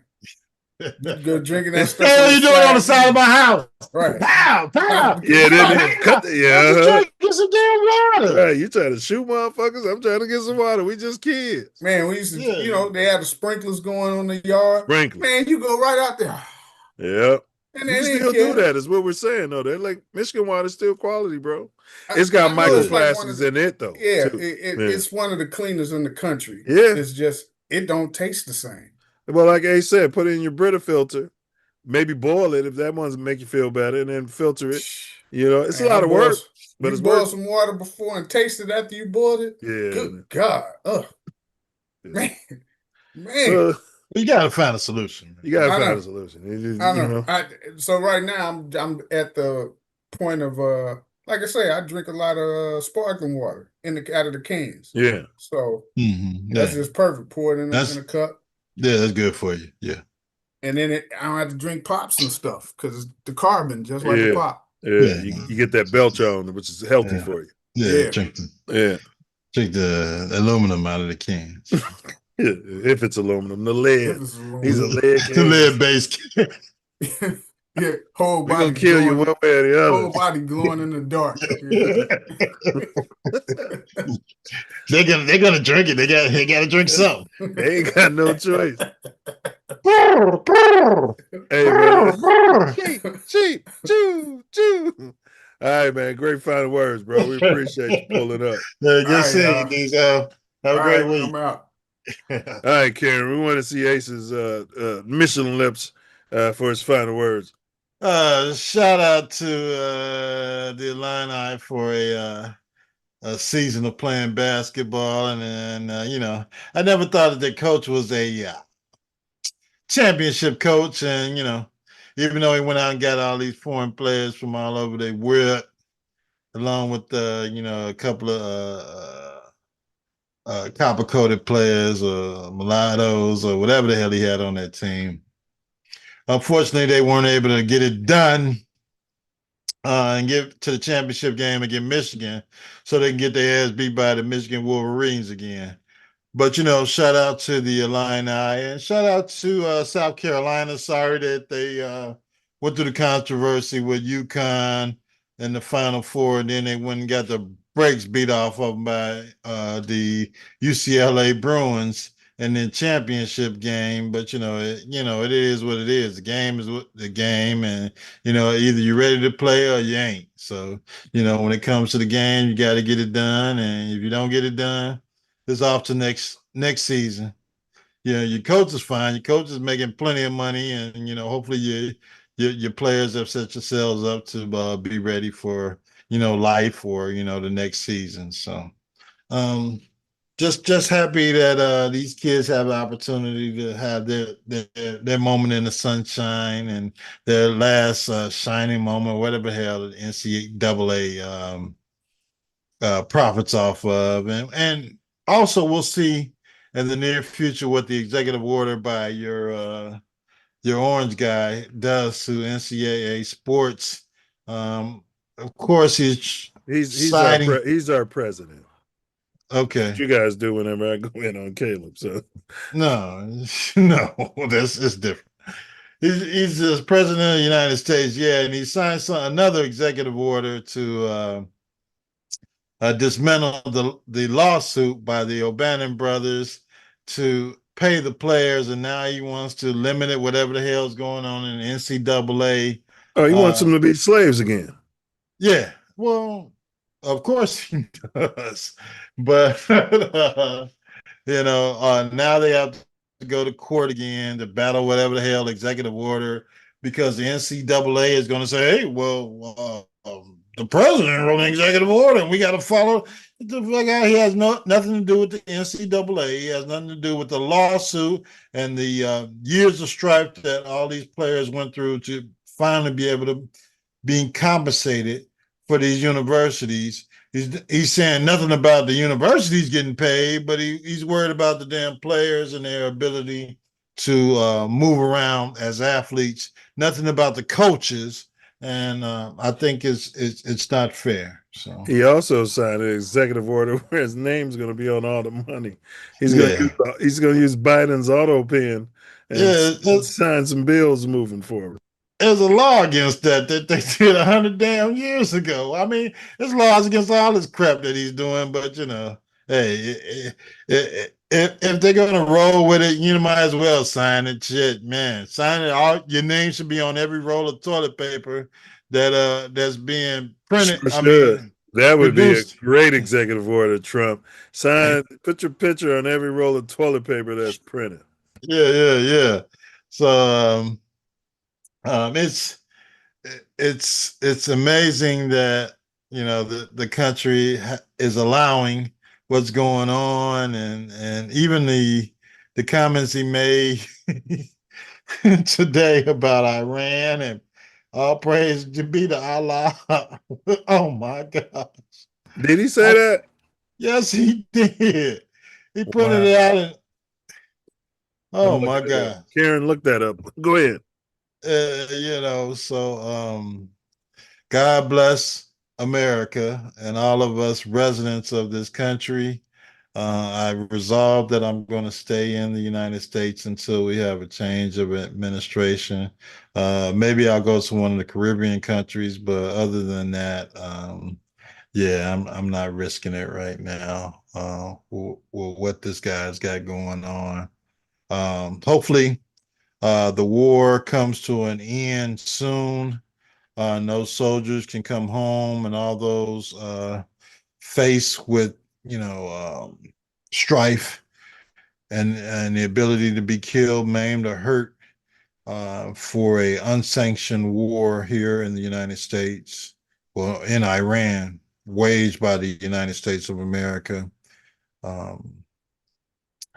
Prayers for all the soldiers and their families and their loved ones that are being put in position to, harm's way. So, I got military members in my family, veterans in my family, and it's just hard that someone who has never served, and people who have never served, that will put he died serving.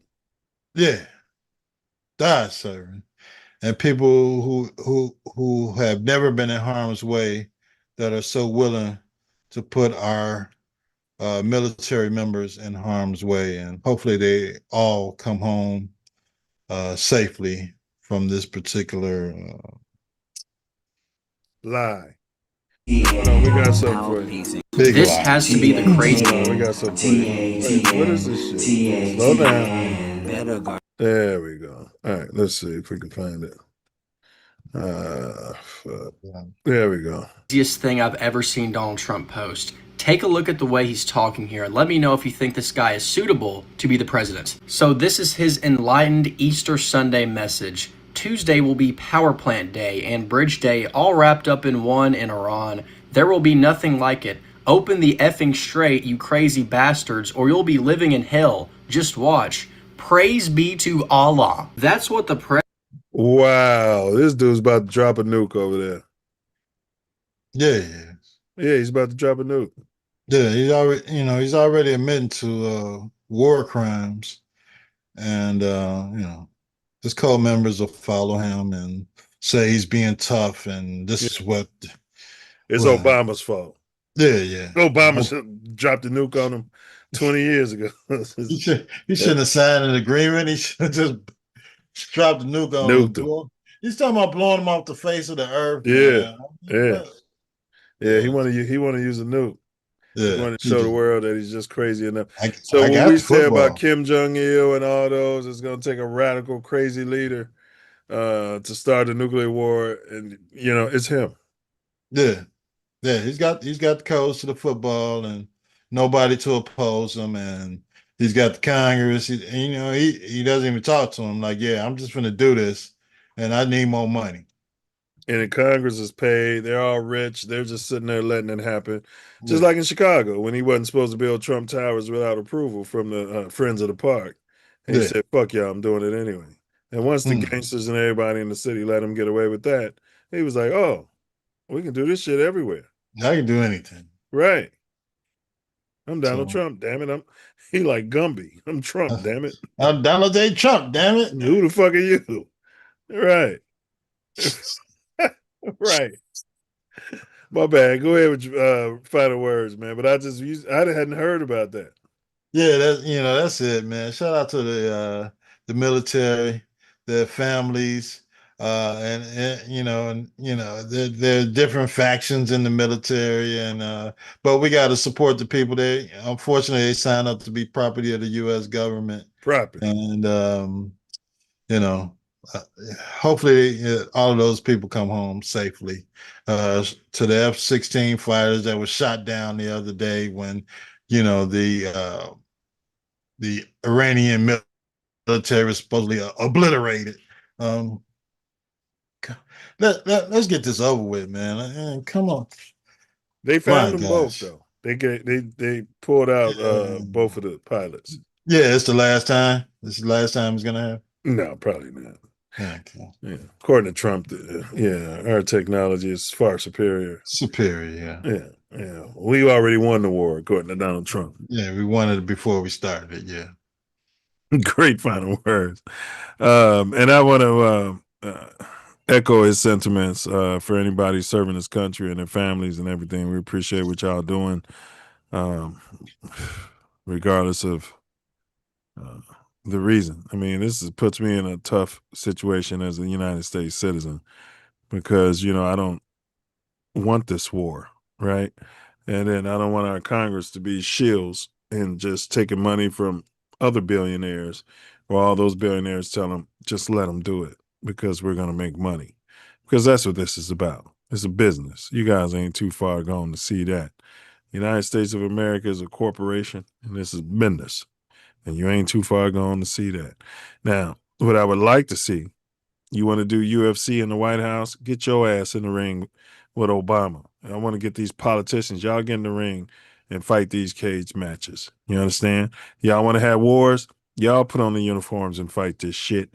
Y'all the leaders. You should be willing to kill and die for your people.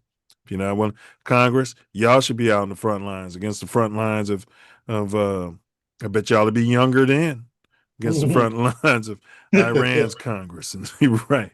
I bet you wouldn't be 100 years old still holding on to your seat then, would you, bitch? Colonel McConnell. Correct. But yeah, God bless Iran as well. As the dust settle. Oh, and I want to, before I do that, I want to echo Hink's sentiments as well. Hink and Diesel about the microplastics and getting your bum checked on a regular basis. You know what I mean? And not every week, but yes, I mean every 2 weeks. I just got all my CA ones, and I just bro, you my phone checked again. Yeah. Somebody, you know what I mean? Is somebody stick their fingers in my bum? All right. As the dust settles on another week of athletic spectacle and political theater, Mouthpiece included reminds us that the game never really ends. It just changes arenas. Cam Skattebo, drop dead good, smart, aggressive, you know what I mean? Hard worker. And Puka Nacua, some sort of Polynesian. Their wild energy echoes the unpredictability of a campaign trail where charisma and chaos often share the same stage. In Chi-Town, or Chi-Ran as I'm calling it, Ben Johnson's candid take on Caleb feels less like a press conference and more like a referendum on leadership. It's a moment where football strategy meets civic expectation. where every throw and every quote becomes part of a larger narrative about accountability and ambition. So as we wrap, remember, spots and politics aren't opposites. They're reflections. Both demand beliefs, both thrive on spectacle, and both reveal who we are when the lights are brightest. Mouthpiece Included ain't just commentary. It's a mirror held up to the modern arena, where every play is a statement and every silence speaks volumes. Thanks for rocking with us this week. Until next time, stay locked in, stay curious, and stay ready for whatever the week throws at us on the field, in the political arena, and everywhere the two collide. This ain't just content, it's connection, and it means more because you're here. Stay locked in. We appreciate your support and enthusiasm for this pod. If you have any more questions, concerns, or need further information, feel free to ask. Stay tuned, stay passionate, bear down, and as always, until next time, Ace. FGB to the highest level of F-ivity. Woo, the draft is coming up this month. FGB. Let's go, Bears. That's right. I just might go to Green Bay, Wisconsin, and take a poop as close to the stadium as I can get legally. Put that on TikTok. They like to watch shit on TikTok. You know what I mean? This is me pooping at Packer Stadium. Oh, yeah, they love that. You know what I mean? Hopefully you can get out of there before they sent the right. Yeah. I don't think the state of California would extradite me to over there. Yeah, depends on if the president wrote an executive order to extradite you back to Green Bay for pooping on the hallowed grounds of Lambeau Field. Curly Lambeau Field. Curly Lambeau. Yeah. Why is that? Oh, the Iceman. We can't sack the Iceman. Yeah, you're the Iceman. Yeah. All right. Let's see if Karen can get us out of here. Yeah. Let's see here. Karen. Come on, man. Karen. I don't know what's going on here. Wait a minute. Who am I here? All right. Don't forget to ring the towel. I see what's going on here. It's a setup. Karen's been drinking. Of course she is. Yeah, big ups to Karen. Shout out, Karen. Yeah, she's a lush. Yeah. We're all not perfect. That's right. Born sinner. Put a shovel on the ground. Breaking my heart, man. Yeah. Breaking my heart. You guys gonna get your little suburban stadium and your little you probably have halter top night, fingernail paint night. You get your fingernails painted. Yeah, I'm not going out there, man. I go watch them out of town before I go to damn out of town. All right. You find yourself sliding through. You might be in LA. On Florence and Norman. Hey, homie. Hey, man, come here. You better. You might be in Chicago. Woo! Dipping down Ashland. You better. Watch your back. Check your six. Double check that blind spot. Use that blind spot assist. TATN. Better guard your grill. TATN. Guard your grill. TATN. Mouthpiece included. TATN. Bear down. TATN. Bear down. Knuckle up. Mouthpiece included. And don't forget it, baby. And don't forget to. Whatever you do, don't forget it. Like, share, subscribe. Hey, Butterfly. Forget to bring your mouthpiece. Sure. Don't forget it. TATN.